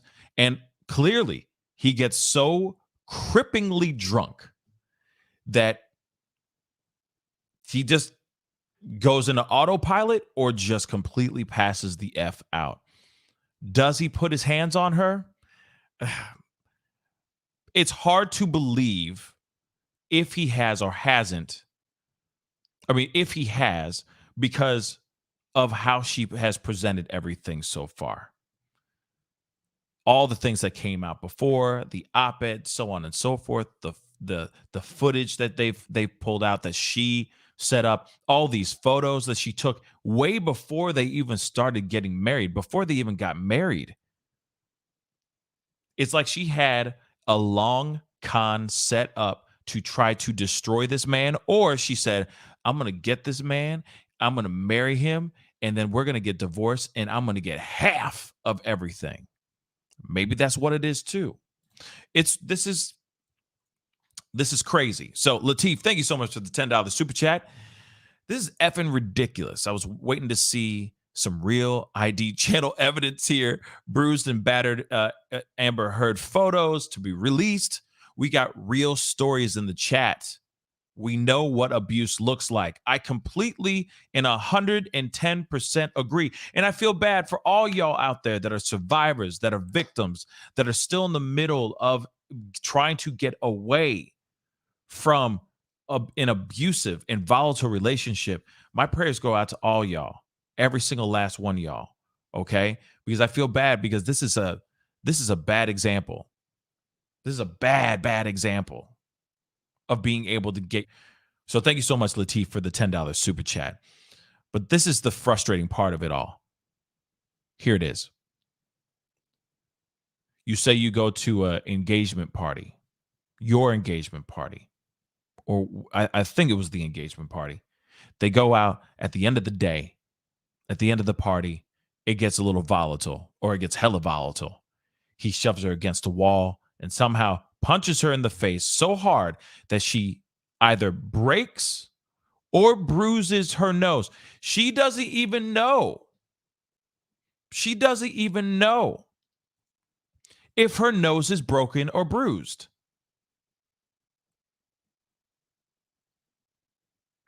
Did you not hear that?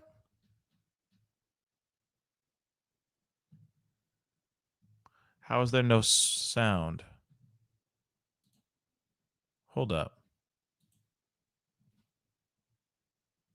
How is there no sound? No, the sound is on. Sound is on. Hold up. Victims that are still in the... Yeah, the sound is still on, girl. Sound is still on, sweethearts. Just reboot, I guess. Somehow it went weird. Okay? Just refresh. Just refresh the feed. Refresh the feed. Refresh the feed. Okay. All right. So, as I was saying, I don't know, maybe YouTube got weird for a second there. But she said that, hey, she said, he broke or bruised my nose. She said that out loud. She didn't even say, oh, he broke my nose. Without a shadow of a doubt, he broke my nose. He said he broke or bruised my nose. And then I made jokes with a friend of mine, so on and so forth. And then they said, objection, hearsay. Okay, I get that piece fully. But where's the footage? Where's the documentation? Where are the photos? Where are any of those things?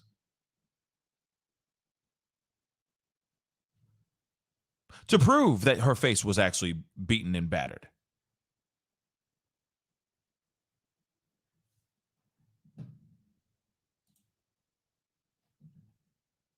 It doesn't make sense to me.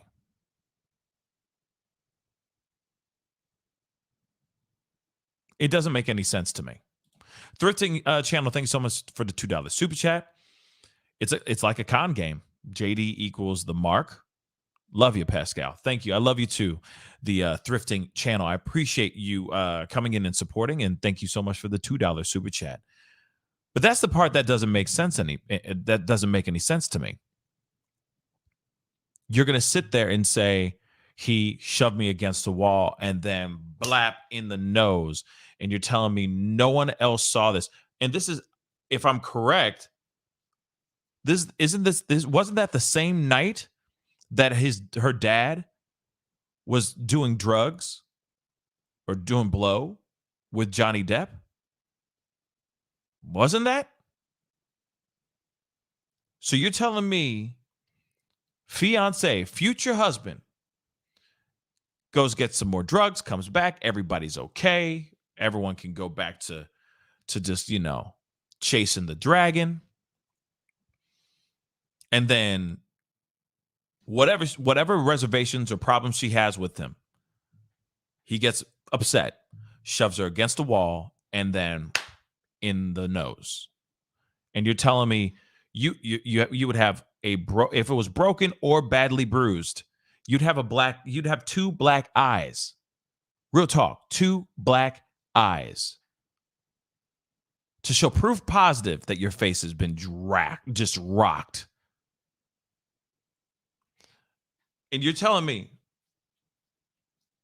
no one went over to you and said, hey, take a photo. Just take a photo so you have it. Just so you have it, sweetheart. Because what he did is so wrong. How dare he do such and such? Man, I can't believe he did this, blah, blah, blah. He did what? We need to take a photo so we have this as documentation. Period.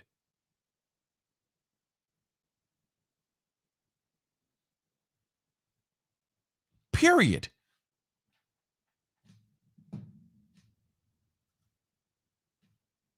Then on top of that, being in the plane. Being in the plane.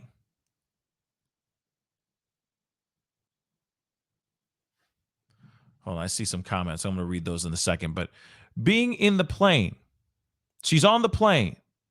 They get into an altercation because they get into an argument because obviously he's 2 sheets to the wind. He's beyond 2 sheets to the wind. He gone. There's somebody else on the plane. She even said that. Someone else was on the plane.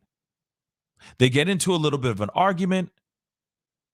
He slaps her in the face in front of this friend, in front of his friend. And of course, she's like, it didn't hurt. It just shocked me, so on and so forth. So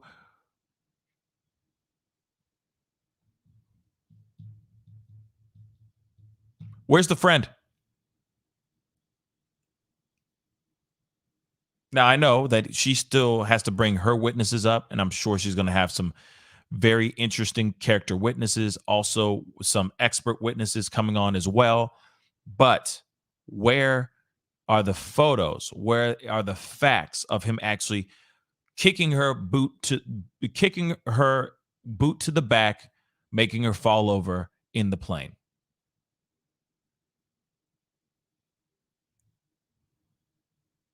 Where are all those facts? Where is all that proof?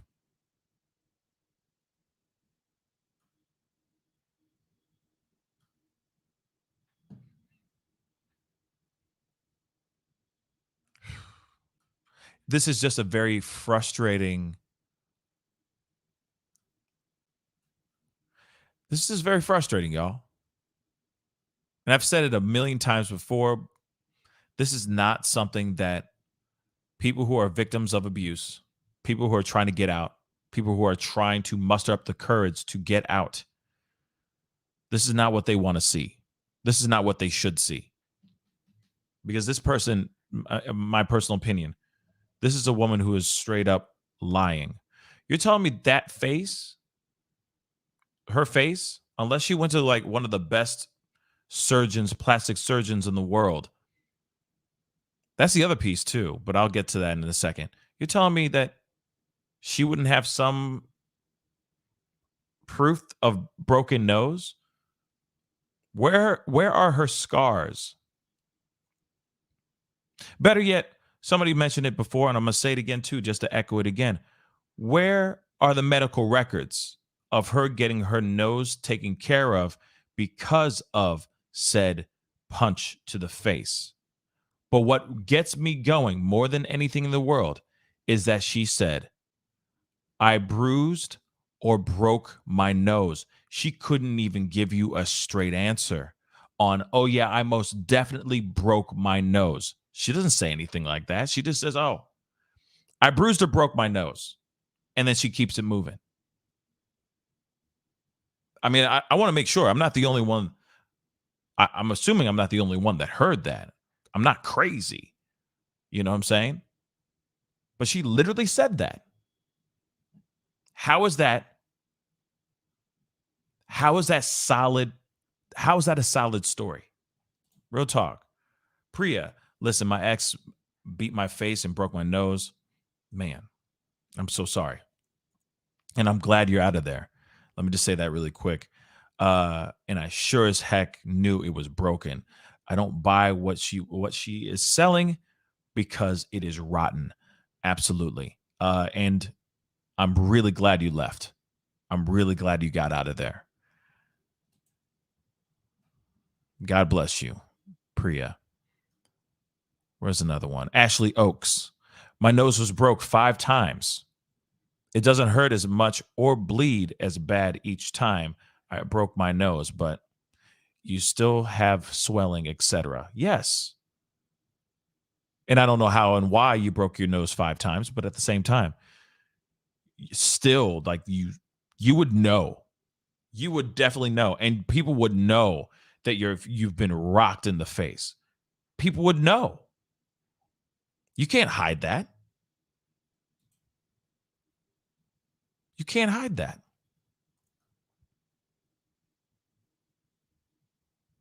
Oh, okay. Came from sports. Okay.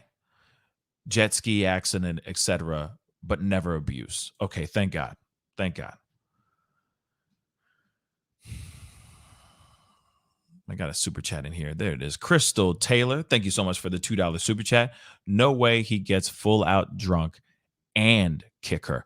That's what I'm thinking too. How do you get so, like, you see, he gets so drunk to the point where he is not even able to, he goes on autopilot. Actually, not even autopilot. His whole system shuts down. It's almost like his system does a reboot because he just gets so wrecked. So you're telling me that he's able to do all that? Well, you heard the like he's doing that and trying to punch and break your nose or bruise your nose. He's doing that and doing a cavity search on your body, trying to find the cocaine.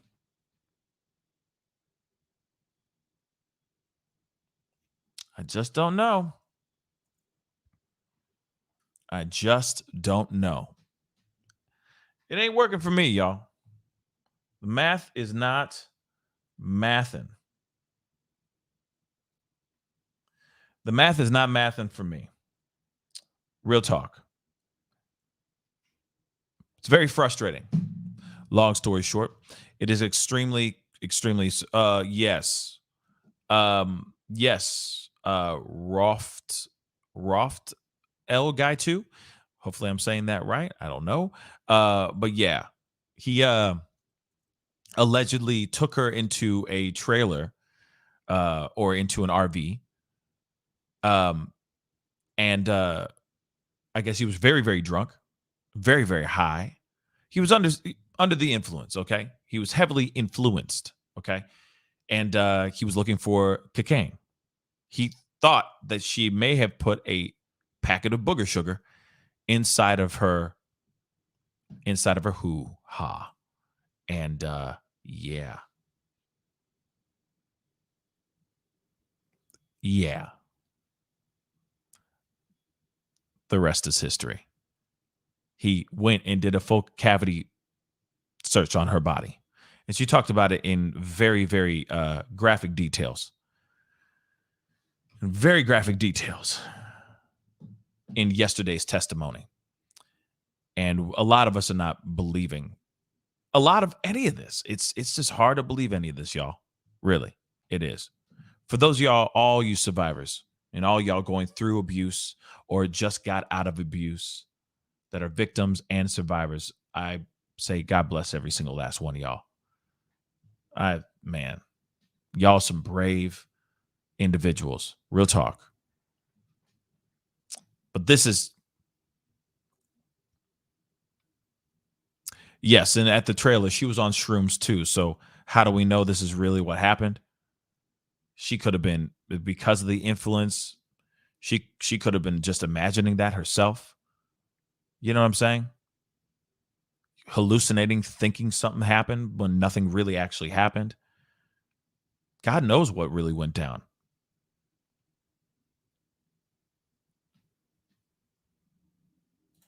Oops.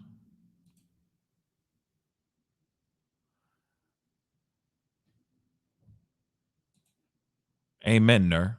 Amen. All right, we ready for the jury then? Yes, Your Honor. So the jury's going to come back in, which will be here shortly, and we'll see where this goes, like what this continues. You know what I'm saying? I got to use the restroom here in a second, but guys, don't leave. I'm gonna be right back. But like I said, I'm gonna be taking a break at around the 12 o'clock or 1 o'clock Eastern Standard Time part, and then I'm gonna be starting a second stream later. I have a prior engagement I have to get to that I can't get out of, but I will be back to watch the rest of this whole thing with all you guys in a little bit. But I'll be here for a little bit until then, for another hour and 15 minutes. All right, just about. Lateef, thank you so much for the $2 super chatting. Yes, hey, if you or anyone you know seriously are a victim or are you trying to find ways to get out, please call All right, the thank you. National See you. Domestic Next Violence question. Hotline at 1-800-799-7233. Again, 1-800-799-7233. Thank you, Lateef. What did you do once you landed in LA? I called for a cab, a car to pick me up, met me at the private airport, and I left. I got straight off the plane as soon as we touched down. Johnny had been saying what he would do to me once we got on the ground, and I didn't know how long this cycle would last, so I wanted to just get out of there. I went to a hotel and called my friends to join me, which was my coping strategy at the time. Okay. I'm going to ask you to take a look at Defendants 204. I'll be right back, y'all.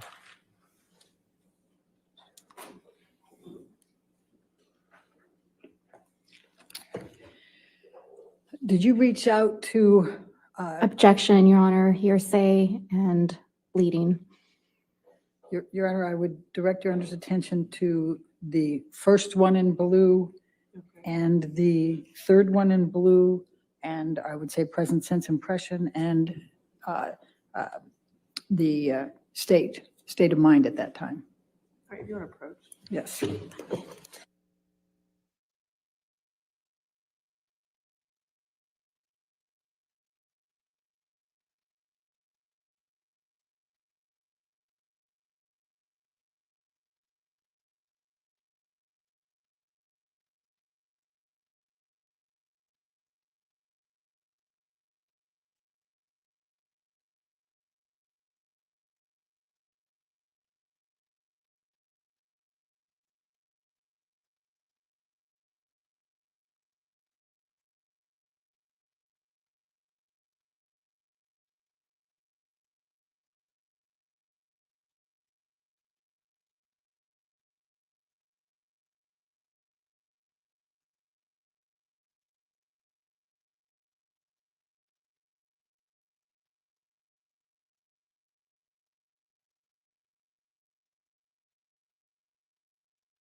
All right, let's go to 205.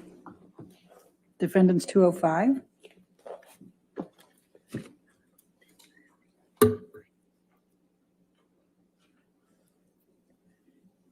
And this is a communication between you and Rocky Pennington, your best friend, is that correct? That's correct. Objection, hearsay. Your approach.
needs to be redacted.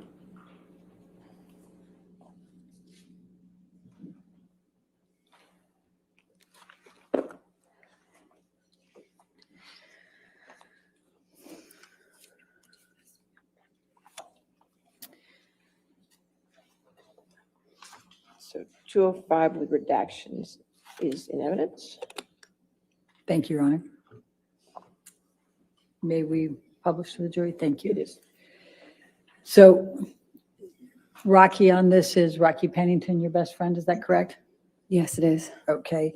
And when did you send this communication to Rocky? Once I had touched down in LA, And you said, I'm not good. What did you mean by that? that I needed help, that I was scared.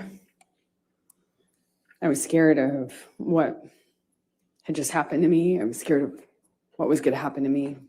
I was scared if I left him. I was scared if I didn't. And I needed help. I just needed support. I didn't feel safe going home. I still had my place in Orange. He had keys. I was scared. Did you text your mother and your father about this incident? Objection, hearsay. If you want to, What, if any, communication did you have with your mother or your father following this incident? Objection, hearsay. sustain that objection. Let's go to Defendants 222, and Your Honor, I suspect we're going to be back up. at All the right, you want bench to on take this one one. approach? That's fine. Thank you.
What, if any, communications did you have with Kate James following the Boston plane incident? Objection, hearsay. Your Honor, if we go to 224. Okay. 224. My argument would be business records exception. All right, you want to come forward? We can do it.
So what, if anything, did you do the evening of the 24th of May? I reached out to friends and family, asked for support, Objection, hearsay. Sustained. and surrounded myself with them with that. What, if anything, did you do for Lily Rose's birthday? That's why we had gone back to LA. Johnny was sick after having passed out on the plane. So I took her to dinner. We went to Benihana's. It was, again, put on my smile, took her out, tried to make her feel loved, and celebrated for her birthday. And then I booked a flight out to New York to go back to New York, obviously without Johnny. I'm going to ask you to now turn to 225.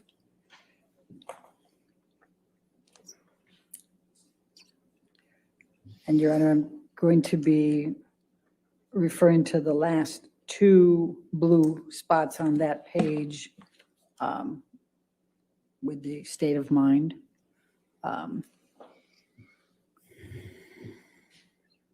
Mental condition.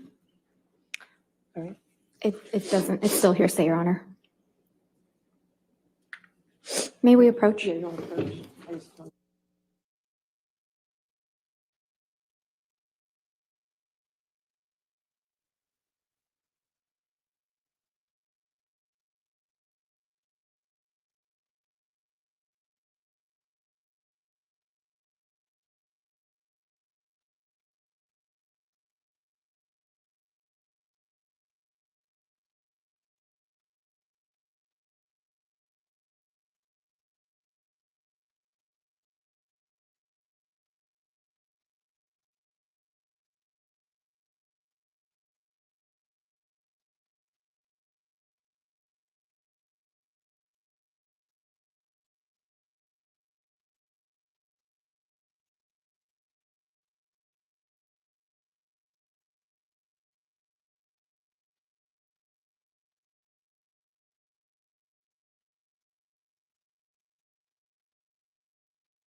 I'm going to ask you to turn now to 228.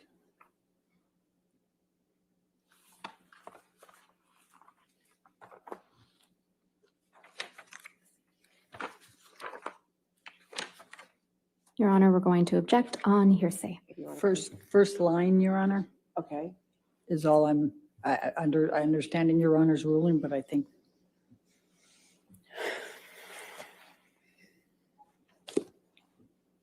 All right. If you want to come forward, that's fine.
Lots of objections going on. Even more. But this is what we should expect.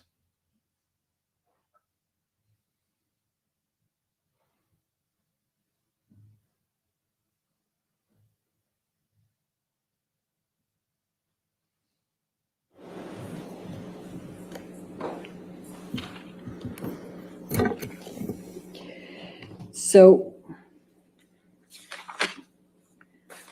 tell us please tell the jury what you did then over that night, the next day, and at the hotel.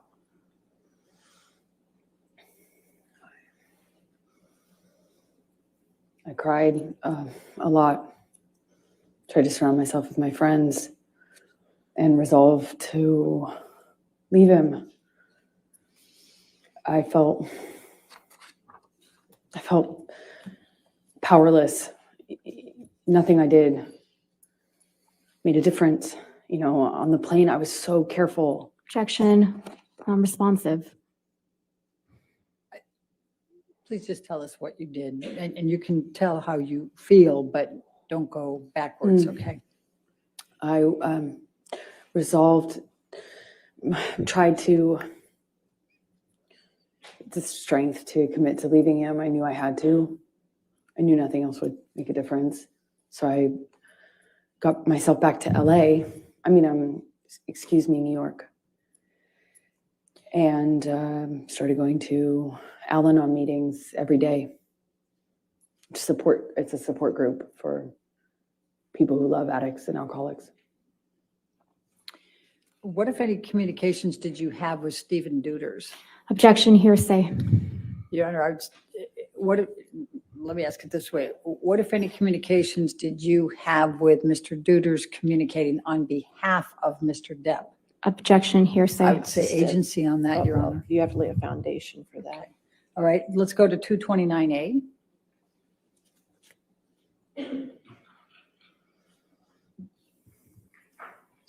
Yeah, I know James Corden's out. Isn't that crazy? It'd be a lot of fun. I'll say that.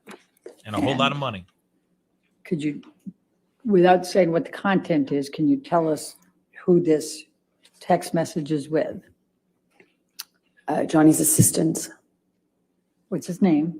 His name is Stephen Deuters. Okay. And what, if any, communication were you having with him following the Boston plane incident? Objection, hearsay. May we approach? All right, Ms. Williams?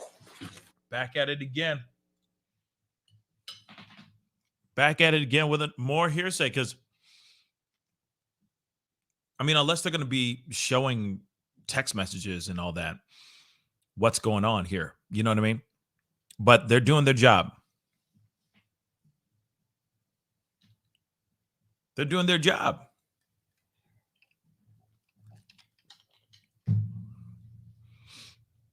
But they can't just start throwing things up here without it actually pertaining to the actual case. The one thing that they're doing that's completely different from Johnny Depp's thing is that, even though Johnny Depp's responses were very slow and long and took 15 minutes for him to finish one sentence, excuse me, he didn't stray off the beaten path so much. There were some moments where he went on tangents and stuff, and they redirected him back in, right? But it's just interesting that they're just kind of letting her. They're letting her speak a lot more than I expected. I'll just say that. I will say that. Let's see. Justice Gordon Tilo. If there are these people who seem affected and traumatized by Johnny's actions, where the hell are the witnesses to back her up? Very good question. I really think that they're going to be coming in later if they really do have any character witnesses. Let's keep it real. This might be the only character witness on her side. I mean, they were supposed to bring in Elon Musk. They were supposed to bring in Elon Musk, James Franco. They don't have to be there anymore. They don't have to show up. And whether they were going to be on her side or Johnny Depp's side, we don't know. All we know is that they were asked to come in, and they're not coming in at all. Anymore at all. So it does make you, and they declined. Yeah, they declined. Exactly, Nur. They declined. Why? We don't know. Either because they know that she's lying through her teeth and that she's straight coming off knucking futs in a way, or they just don't want to be in the middle of it because they don't want to be a part of that bad wave. Like James Franco is too busy trying to save his own career right now because of the Me Too movement and all that. So he is busy trying to do that. Elon Musk, he's busy buying Twitter, you know?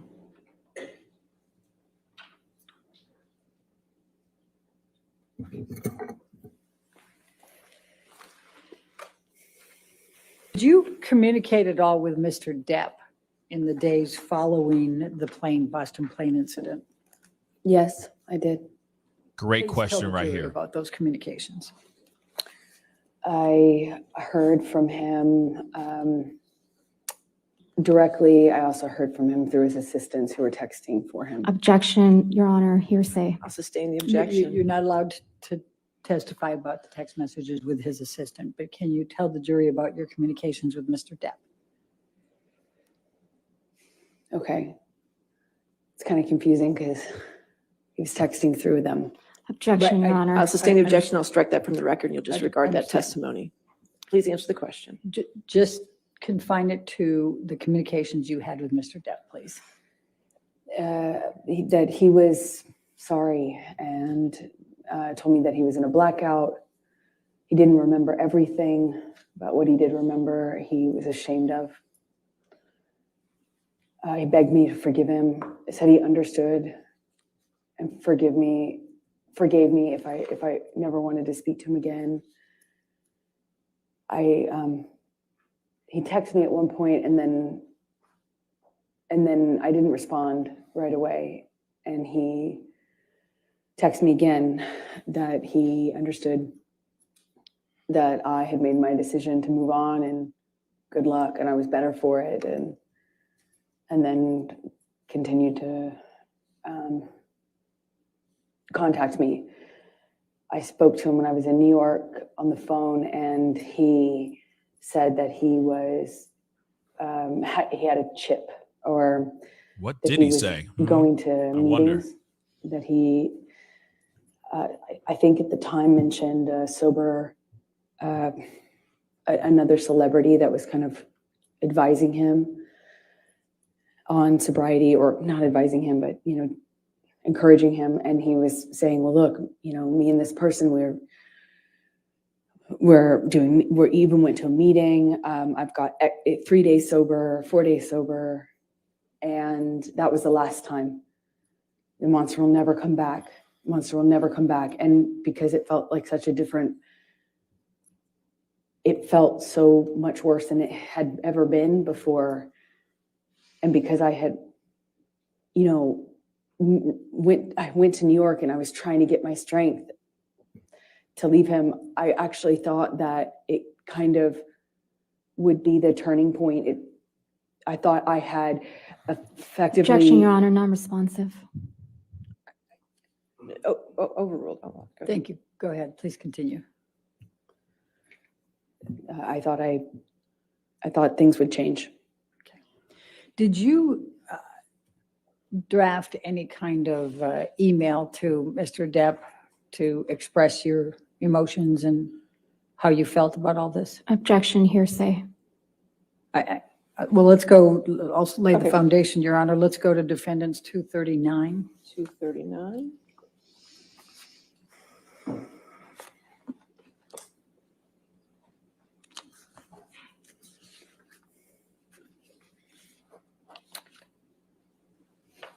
Objection, hearsay, Your Honor. And I would say both present sense impression and definitely state of mind, Your Honor. I'll sustain the objection. All right.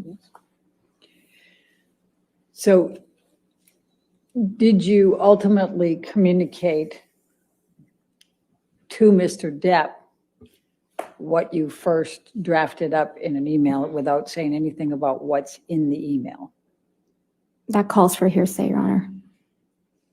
I'm just asking if she did. Not what she said. Correct. Okay. Overruled. Did you communicate to Mr. Depp what you had drafted in the email? And you don't get to say what you said. Yes. Okay. And what, if any, response did Mr. Depp have to your sending that email to him?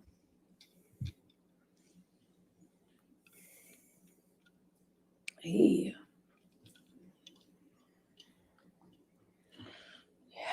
came to New York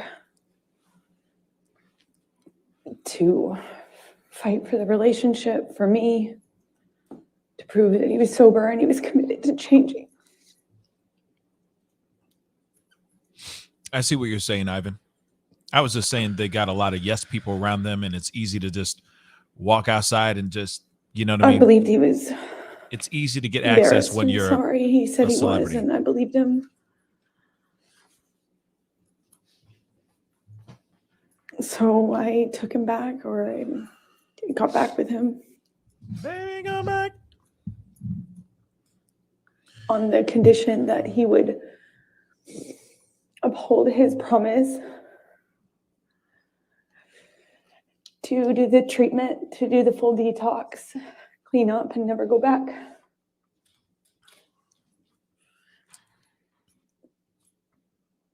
I feel like the detox and the rehab is So I'm real. gonna take you now Monster, up I don't know to so much. Maybe the the monster June is real, but through maybe August not an 2014 abusive monster. time frame. You see what And I'm I think saying? you testified earlier, and others She's have as just well, adding that more Mr. stuff to it. Depp brought in Dr. Kipper and his group, correct? Yes, I did. Could you please describe for the jury what those next few months were like?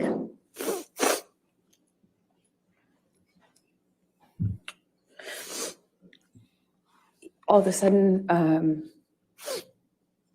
this doctor gets brought on that we had been talking about. I had heard this name before. And all of a sudden, this doctor, Dr. Kipper, who apparently wrote a book on addiction and was this doctor who was going to be the solution, the cure, and he got brought on board. And all of a sudden, the plan was that this team would be involved in Johnny's recovery. So it felt real, it felt serious. I felt like protected. I had already by this point heard a million times, it seems like, promises to get clean and sober, but this felt like a change. And they were going to come to Boston and start working with Johnny. And the plan was to keep Johnny on the same level of drugs that he was on since he was filming. They needed him to finish filming the movie. Sorry, I'm trying something. So he was going to be maintained with his with prescription pills, including the painkillers. It didn't change a damn thing. And I wanted to see if I could see tears. The plan Or was for snot you to coming out her obviously nose. abstain from alcohol completely and all other drugs like weed and coke. And then when he finished filming, the plan was to do the full Objection, Your Honor, detox. hearsay. And lack of foundation.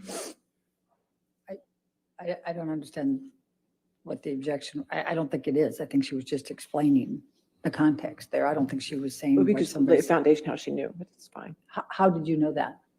I was involved in the conversations Please with the continue. doctors and with his sister. Objection, Your And Honor, that's- that's still hearsay. All right, I'll Okay, sustain the that objection. part is. Yeah, I think her career's over. So. I need to check something though. Real what quick. What happened next Update on the change.org petition, the Aquaman as a 2 result petition. of these communications without saying what the Let's see. communications were? A nurse came to Boston where Johnny was. I just would come for short periods of time in between on weekends from filming until I wrapped my movie, which I did, I think in May, if I am not mistaken. And then I went to Boston and I was there and saw a nurse was flown out to Boston, Debbie Lloyd, and I believe Kipper came out too. And they put Johnny on a bunch of new medications, which they shared with me, told me about. Objection, Your Honor, hearsay. Well, we have to be careful about what other people told you.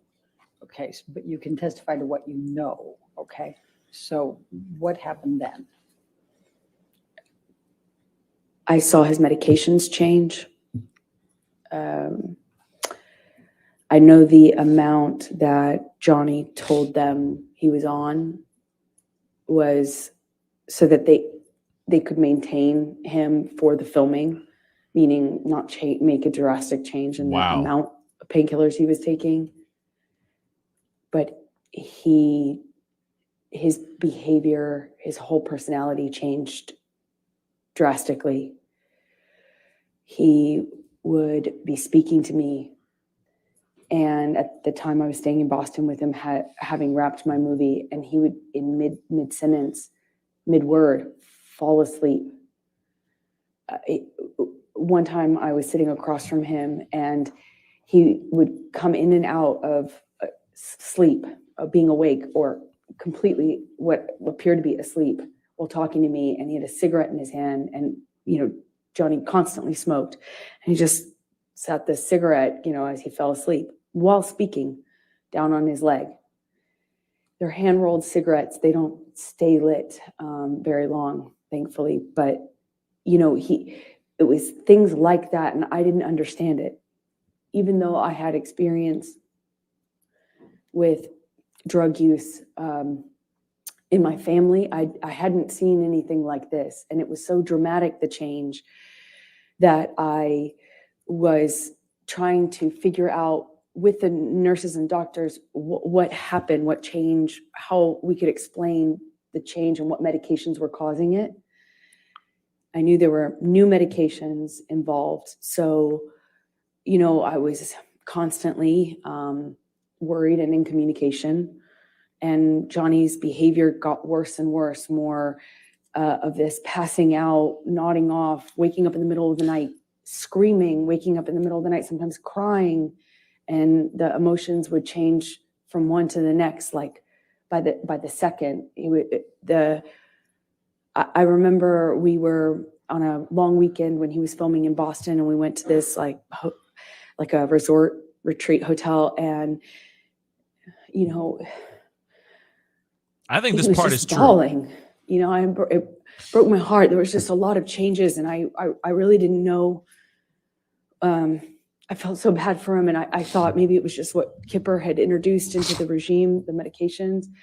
But what I found out in that time is that he was taking about double the amount. Objection, Your Honor, hearsay. Was this No, your observation? I saw it. Okay, overruled. Thank you. Please continue. It was taking about double the amount that he told them was his normal when he started the process with the doctors. So after a few, it's, I think, months of going, what is wrong? And, turning him over when he vomited at night or checking his pulse. There were, all of a sudden, when I realized the amount was about double, I realized then he had been lying to them and me. This part, I think, is where she starts lying. So that he could get extra high before he had a detox. But the stories about his addiction, I think, is true. I can't the nodding off and all that. It was such I an think that's agonizing true. weeks, months. It was so agonizing. I don't know how long it lasted, but I was so concerned for this person, and he had just been doubling up his meds because he didn't. This part I think is a lie. So, Michelle, can you pull up 1092, Defendants Exhibit 1092? Exactly, Sarah AP. And she's not going in crazy detail, going, "Oh, I was looking at the dirty floor and looking at the lights and Amber, stuff did like you take that." this picture of She's Mr. just Depp? saying it matter of fact I did. about his Your Honor, I'm gonna addiction, move the admission of Defendants Exhibit 1092. about his battles No with objection. addiction, All right, about his 109, battles with evidence addiction, I given. think is real. But outside of that, when she's talking about how he's doubling up on his medication and stuff, describe trying to seem like she's What's the dutiful wife, depicted here I and think why that's we took lie. this picture? This was during that time when the prescriptions that he was on in the doubling up of the opiates got so bad that he was like this just throughout the day, off and on. And then he would take Adderall and he'd be really animated and ready to go. And then it would be this again. And it was so erratic and it changed so quickly. And I naively now really did not understand what was going on. I deeply cared about this human's well-being. Right. And it was very confusing and scary. She stole the medication while he was in did there detox. come a Though. time then that I don't know. Mr. Depp went into detox Have for mercy. Roxycodines or whatever they're called?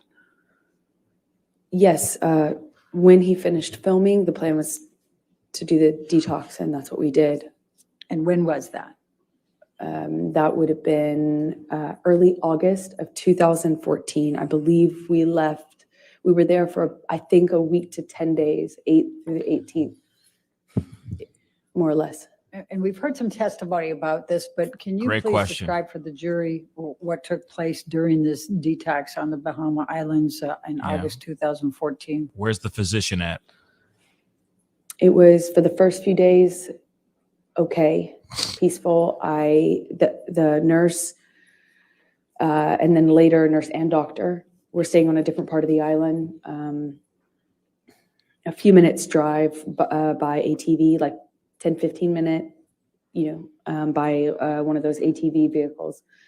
But we communicated via walkie-talkie and occasionally through text. And it was okay at first. And then the behavior, then it just really wasn't okay.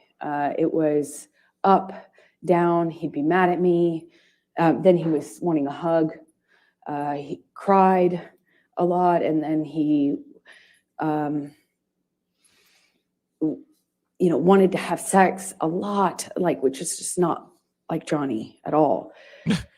And He didn't it like was the just bang like very that. often. It was just up, down, mood, and it was like I felt like I constantly was catering to the mood, that whatever he was going through at the time. I was just trying to adapt and kind of roll with it and provide support. I was taking his blood pressure. I was on a schedule and constant communication with the nurses about delivering the meds, giving him his meds at a certain There time. it is. I was just trying to take care of him. And a few days in, I guess the effects of the detox really started to change. And it went from this erratic behavior up and down to just really down or mad. He would burst into anger at me, yelling at me. I crossed the table. I walked away from it at the table. I crossed the table in a certain way, and he screamed at me about that and tried to overturn this table. Luckily, it was bolted down to the deck, but I remember him shaking it and screaming. And at a different point, he was really calm and sweet and thanking me. And then another, he looked like he was balancing out, and we had a conversation, and he was saying he wanted to quit the detox, and he couldn't do it anymore. And I was trying to find the language to encourage him. I was trying to remind him how much he wanted that, how much he had told me he wanted that, how much I was reminding him, he told me all the time, I saved his life and he wouldn't be doing this without me. I was telling him these things, and I was, at one point in our conversations, I told him about how. Objection, Your Honor, hearsay. Please try to continue without what you said, please. I said something to him, and he got so angry at me, he slapped me across the face, but he did it while crying. It was the weirdest thing. He was crying saying no woman had ever embarrassed him like that. No woman had ever made him feel like that. I heard that for the rest of the trip too, just on repeat. And I felt bad. I feel bad, still feel bad. But, you know, I didn't want to make him feel embarrassed. That's not what I wanted to do. It just was over my head. I don't know how to detox someone. You know, I don't know how to help them through that. And I shouldn't have been there. You know, I don't. Why were you there? Because he asked me to. And I didn't know that that was a phenomenally dumb idea. I don't know why why the doctors and nurses didn't tell me not to. I had no idea what that was going to look like or be like. And it was hell. You know, we're on an island. I'm trying to take care of him, and he was hallucinating and Objection, Your Honor, non-responsive. Overruled. screaming at me for things that I said when I didn't say any. I hadn't said anything. I would tell him, Johnny, Objection, Your Honor, hearsay. Well, I think in the context, Your Honor, it's not offered to prove the truth of the matter asserted. What's it for? It's just telling the context of, I'll sustain the objection. Thank you. please continue and just say what he says and what he did and what your observations were. he was accusing me of having a man in the house with me. We were in a single, you know, in a cabin. It's basically one room with a closet and a bathroom. I mean, there's nowhere to hide, really. I mean, there's a closet and a bathroom. And he, at one point, told me that I was hiding somebody in the house.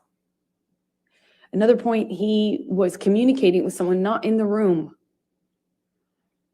It would yell at me and then yell at someone else. It wasn't there.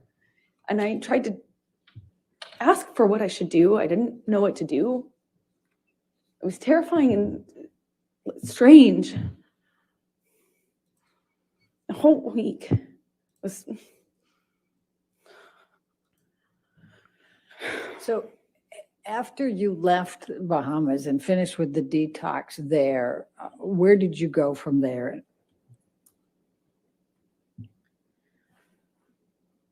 We, meaning Debbie Lloyd, Dr. Kipper, and I and Johnny, we flew back to LA, and he was going back and forth between saying he wasn't going to continue to, he was committed. It was back and forth. Everything was up, down, erratic, like changing every second. And we got to LA, and Debbie and Kipper communicated with me. I won't say what they said, but I decided it would be probably in everyone's best interest if I went away to a hotel. Johnny put me up in this room in this hotel while he finished the process of detox in LA. And I had my friends out with my girlfriends there to support me as per usual. So Michelle, can you pull up 272, please?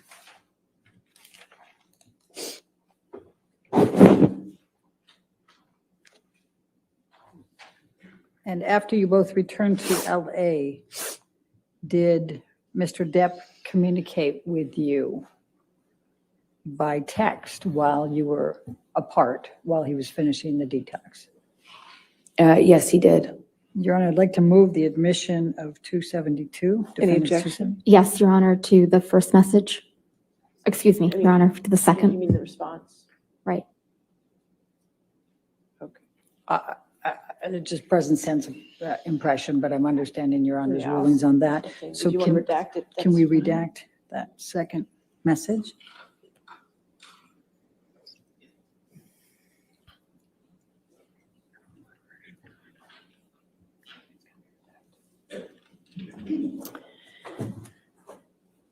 All right, Your Honor, All right. Any objection to 272 redacted? No, thank you, Your Honor. All right, 272 is in evidence and we will publish. and Amber, I'm going to show you now what is Defendants Exhibit 272, and this is on August 20, 2014. It's a text message from Mr. Depp to you. Do you see that? Yes, I do. Okay. And just so that we can highlight here, he's calling you. He says, just to let you know that I'm fine, my angel. I miss you, of course, but this was the right thing to do to speed up the process. I love you more than life. Yours, Steve. Do you see that? I do. So what, if any, expressions was Mr. Depp giving you at this point that he was angry with you ever having to help participate with the detox or to be on the island or anything along that line? Objection, form, compound. I'll allow it, but just for trying to keep the record clear, 272 has already been entered into evidence without that redactions, and there wasn't any objection. So I would wish if I could have both sides to keep track of their evidence. It's not my job to keep Facts. this. Thank you, Your Honor. I just got a note to that effect. So Okay, so This 272 is is not my evidence for that. You job. can clear the redaction and publish it. It's really the party's responsibility to take care of the record, not mine. my Thanks. apologies on that one, Your Honor. All right. What? All right, and I overruled the objection, so she can answer the question. Thank you, Your Honor. I'm sorry. Can you remind me what the question was? Yes, That's fair. that's fair. Yeah, who the heck is What, if Steve? anything, did Mr. Depp say about that you were torturing him on the island and he didn't want you there? Very confusing for me to hear that because Wait, I'm sorry. even though he was hallucinating and angry at me at various moments, What we would is have these kind of this? episodes. Who's Steve? I Steve is did Johnny? nothing but try to take care of him. I'm not a nurse. Okay. I did my best to That's really support interesting. him. And he thanked me. He thanked my mom. He thanked my dad. That threw me off for a second. And told me, of course, I saved his life. That's hilarious. That I was he wouldn't be confused able for a to make second this there change too. I'm without like, me. it's Steve. You know Steve. And that Yeah, this Matthew. process was You horrible know and hard on Steve. him and That's us and Steve. me. But Steve. that he was so thankful that I was there for him. Yeah, mercy. Captain Steve Sparrow, exactly. Can you imagine that? Okay, Captain take Steve this down, Sparrow. Michelle, thank you. And I'm going to Hilarious. take you up to September, October of Hamburger. 2014. Hamburger. Do you remember filming Magic Mike 2 in that time frame? Magic Mike. Ooh, gooey. Yes, I do. Were you smashing any of the guys then And too? what, if any, connections did you have with Mr. Depp in that time frame? Well, I bargained Steve from Blue's Clues. I'm with done. him about me doing the role. He told me he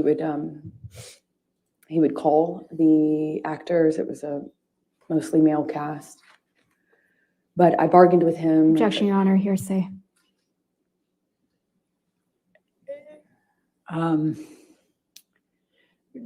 Don't say what you said, just say what he said, okay? He reluctantly kind of agreed to me working on this movie or taking a job. He was filming a different movie in London at the time. I wasn't going to play a sexualized character. I wore no makeup or minimal makeup in the movie. No sexy clothing. No kissing scenes. No sex scenes. But you still around all those So hard, I all those did that dudes, film all those hard in bodies. October of 2014 in You think Georgia. you think he's gonna be comfortable with Well, that? he finished his movie in London, and then at some point he came out to pick me up in Georgia and was there for my last day or two of filming.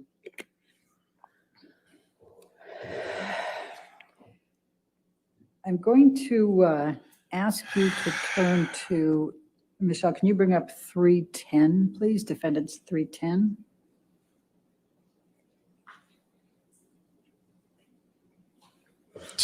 Captain Steve Sparrow. Did you have communications with Mr. Depp about auditioning for another role in this time frame? Objection, Your Honor. I'm going to object to the exhibit as hearsay.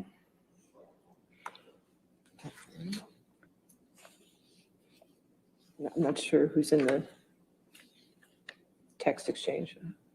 It is a text exchange, Your Honor, so, but the green is Mr. Depp. And So if the you one are I'm tagging me on tagging the most focused show on is on the second Facebook, page, Your Honor, the top. I The do green get bubble on the second page? get Yes. alerts and all that. I do get notified. So if you're doing that, I should find out, Just that text? or I should know. Based on Your Honor's rulings, yes. Any objection to that text? No, thank you, Your Okay, Honor. if we can get that redacted.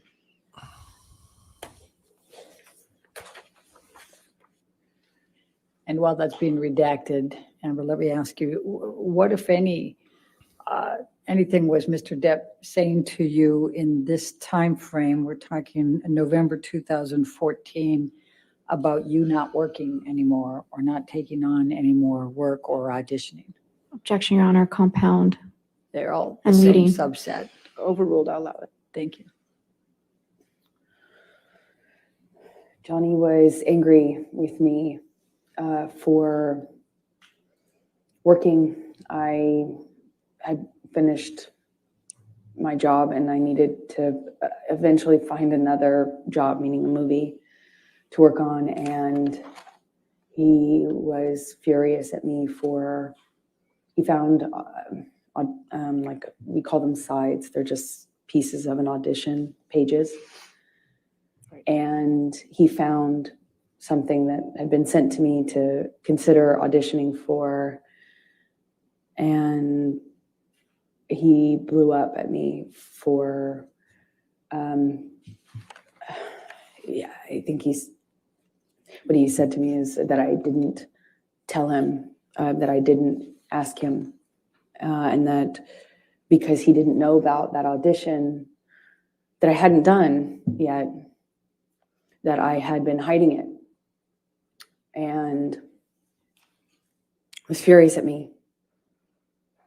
I ended up not doing that audition, I believe. Well, there was a few, one or two in that time that I did I did audition for, and one or two that I didn't.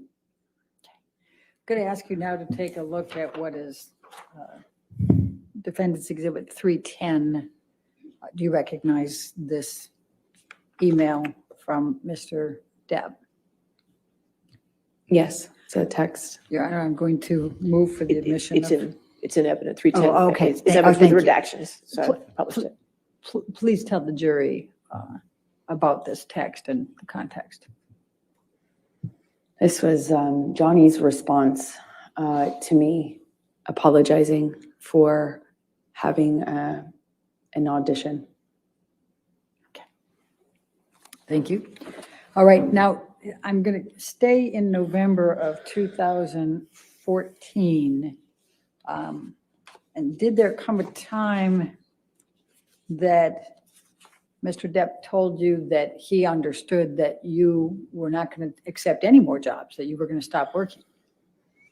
Well, Johnny said this to me in an argument, in a fit of rage is the best way I can describe it, and kind of alluded to me having agreed to not work anymore, which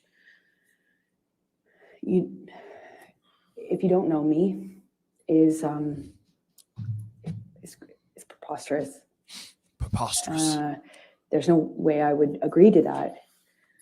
Although I did make concessions and gave up a lot of Objection, these Your Honor. fights. Hearsay. That wasn't, Overruled. thank you. Please continue. So he reached out to other people and to me to that effect. Furious at me for taking meetings. There was one in particular I wanted, one meeting I wanted to take because it was a project in development with a sci-fi writer. And I remember I wanted to take that. These things were just, they were just constant fights. But in between them, when things were good between Johnny and I, he would be, he would word it to me like, I'm trying to look out for you. You say that you don't want to be objectified. You're doing it to yourself, but Mrs. at first Buddha, it was because I dressed it a might certain not way or be had until sex scenes, tomorrow. and then it just got more narrow and more narrow and more narrow what I could do without being the blame for why Probably industry, tomorrow. No, sorry. Hollywood, the Probably entertainment industry was putting me in a box. not this coming and Monday, but objectifying me. next So Monday. It became my fault. I mean, I believed it. I believed it. Because I adopted a lot of these changes defense myself. team not is because taking the sweet ass time. Johnny, said you have to do it this way, but because of all the other things that he said and did, I eventually found myself making decisions about my own career, about how I dressed, about how I wore my hair, how I presented, where my eyes were cast when I walked into a room. And I believe those were my own decisions. Amber, did there come a time in November of 2014 that you engaged in some couples counseling with Dr. Cowan and you and Mr. Depp? We attempted to. I had stopped seeing my therapist in 2014. I couldn't sustain seeing her and be in the relationship with Johnny, and I chose Johnny. Eventually, Dr. Kipper introduced me to his close friend, Dr. Cowan. And I met with Dr. Cowan and agreed to let them share communication about my care, my treatment, both what I said to Cowan and what I said to Dr. Kipper, who had become my physician as well.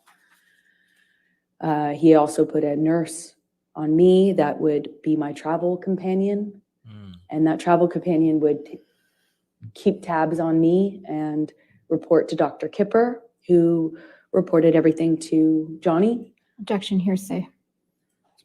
Calls for speculation. I'll sustain the objection. Okay. So tell us about the couples therapy in November 2014. So Dr. Cowan, this man who is friends with Kipper, is treating me, agreed to see Johnny and I together. And I don't know how many minutes of that went on before Johnny stormed out, knocked something off the table on his way out, and rolled a joint in the bathroom before storming out of the office, slamming the door.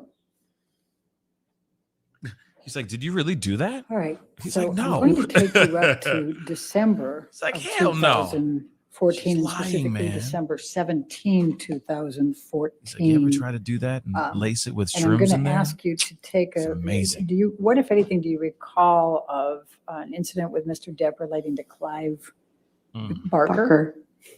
Clive Barker. He was the sci-fi writer that I liked. Well, fantasy sci-fi writer.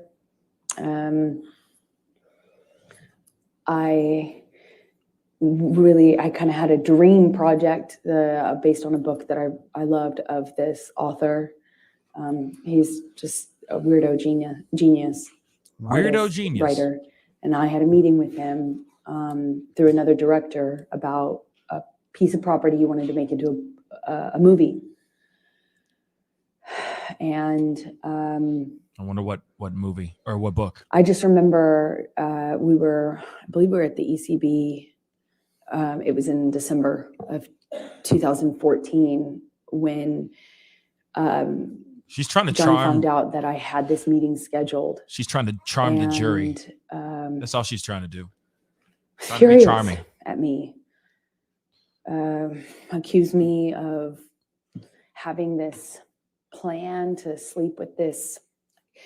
He was mad that I was taking the meeting at this man's house, but the man was very ill, like terminally ill, and not able to leave his bed or his home. He was under home care and very ill. And the person who was introducing us explained to me how we had to meet, and I did. And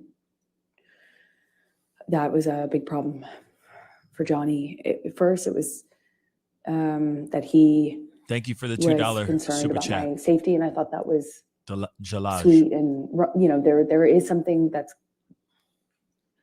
I thought was sweet and romantic about that, but combined with the drinking, it just it was not very long before I was being accused of full on having this other plan to sleep with the writer in order to get this part that I was already being, basically offered to develop. And it was just this, he switched from he was accusing me of having this ulterior motive with this director, the director having it with me, then with this writer. And the important thing that I can try to get across in this moment is that nothing I said, no amount of explaining, apologizing, accepting, not accepting, agreeing to not go, nothing worked. Nothing changed. How mad he was at me and constantly telling me I had done something wrong to deserve what was happening.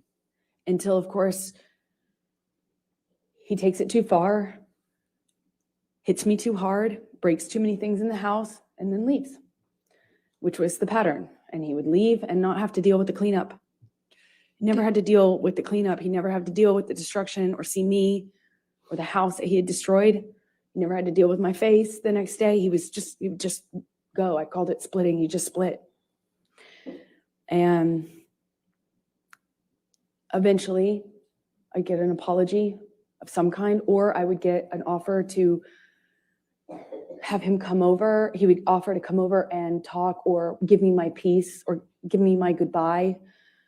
And in many ways, I found myself accepting that, knowing it was kind of false pretense, because I too wanted to resolve it. I didn't want him to think I was sleeping with this sci-fi writer. I didn't want him to think that I was this slut. Clive Barker. He said I was all the time. I mean, part of me That's really wild. wanted to believe that he didn't mean those things. And I wanted to get to that part of him that would tell me he didn't mean what he said and that he was acting this way because he was messed up, and the cycle would repeat, I suppose. Was there any physical violence on or around December 17, 2014? Yes, is the answer to your question. I don't really remember what happened in that fight. I remember more afterwards. I remember how apologetic he was for it. I remember him telling me he took it too far.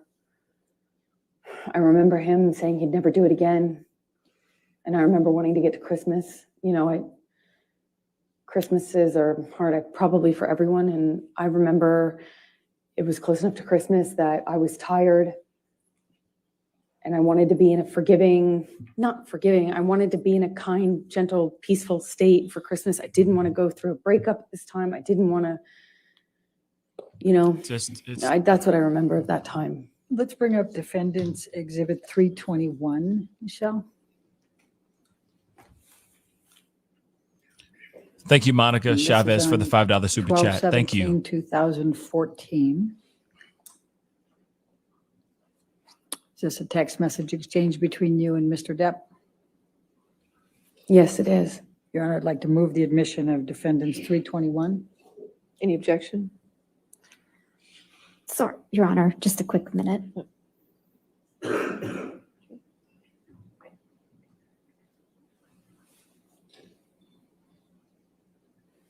Your Honor, no objection. All right, 321 in evidence. You can publish it, please.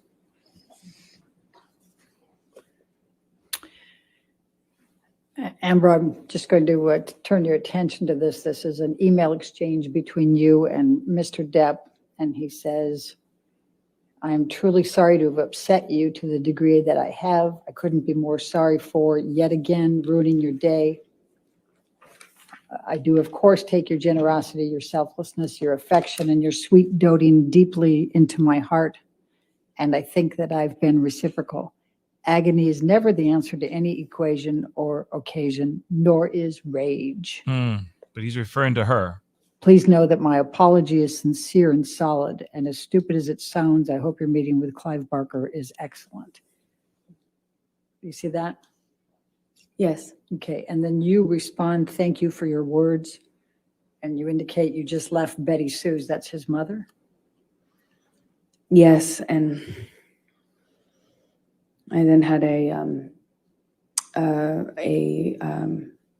glass of wine with my former agent Megan. Okay. That afterwards, she encouraged. Objection, hearsay. Okay, thank you. Sure. All right, and we can take that down. Let's bring up 325, defendants 325, please.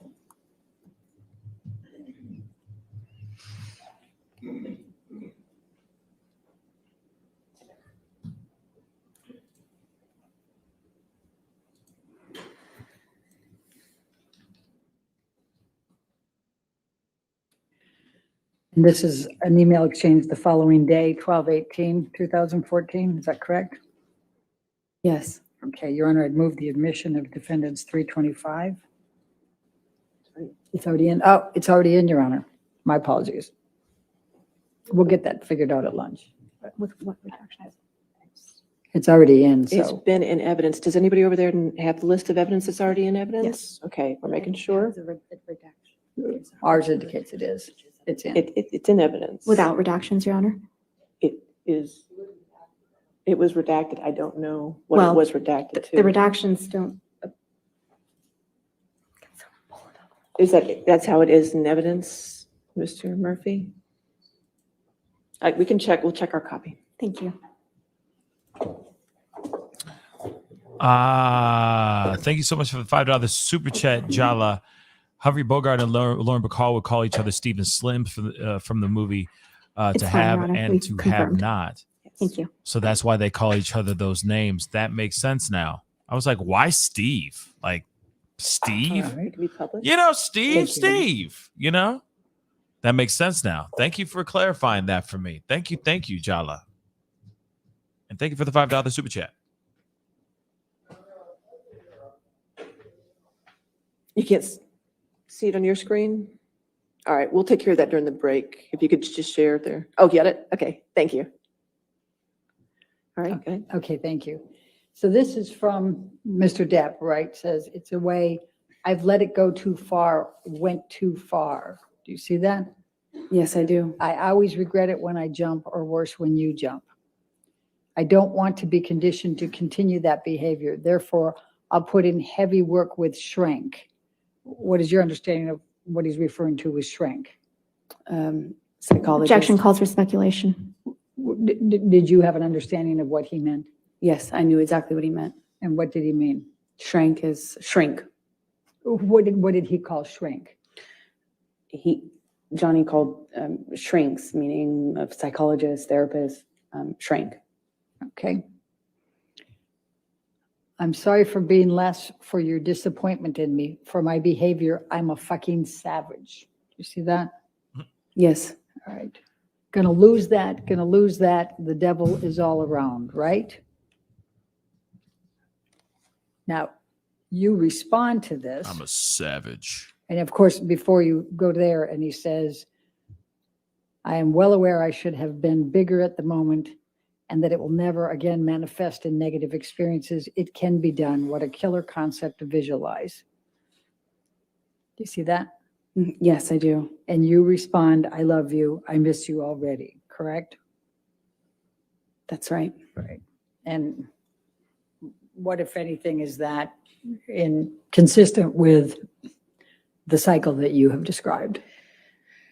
Well, the language he used after particularly violent episodes was savage, monster, devil. And so we ended up both calling his other side, the side of Johnny that would do and say unbelievably horrible things. It was very different from the other Johnny. That was, in my opinion, exact opposite. And this is typical of the apologies that I would get when he took it too far physically. I was encouraged because I thought it meant he understood that he could really hurt me. Sometimes I didn't think he understood how much he could hurt me physically. I mean, so after this, I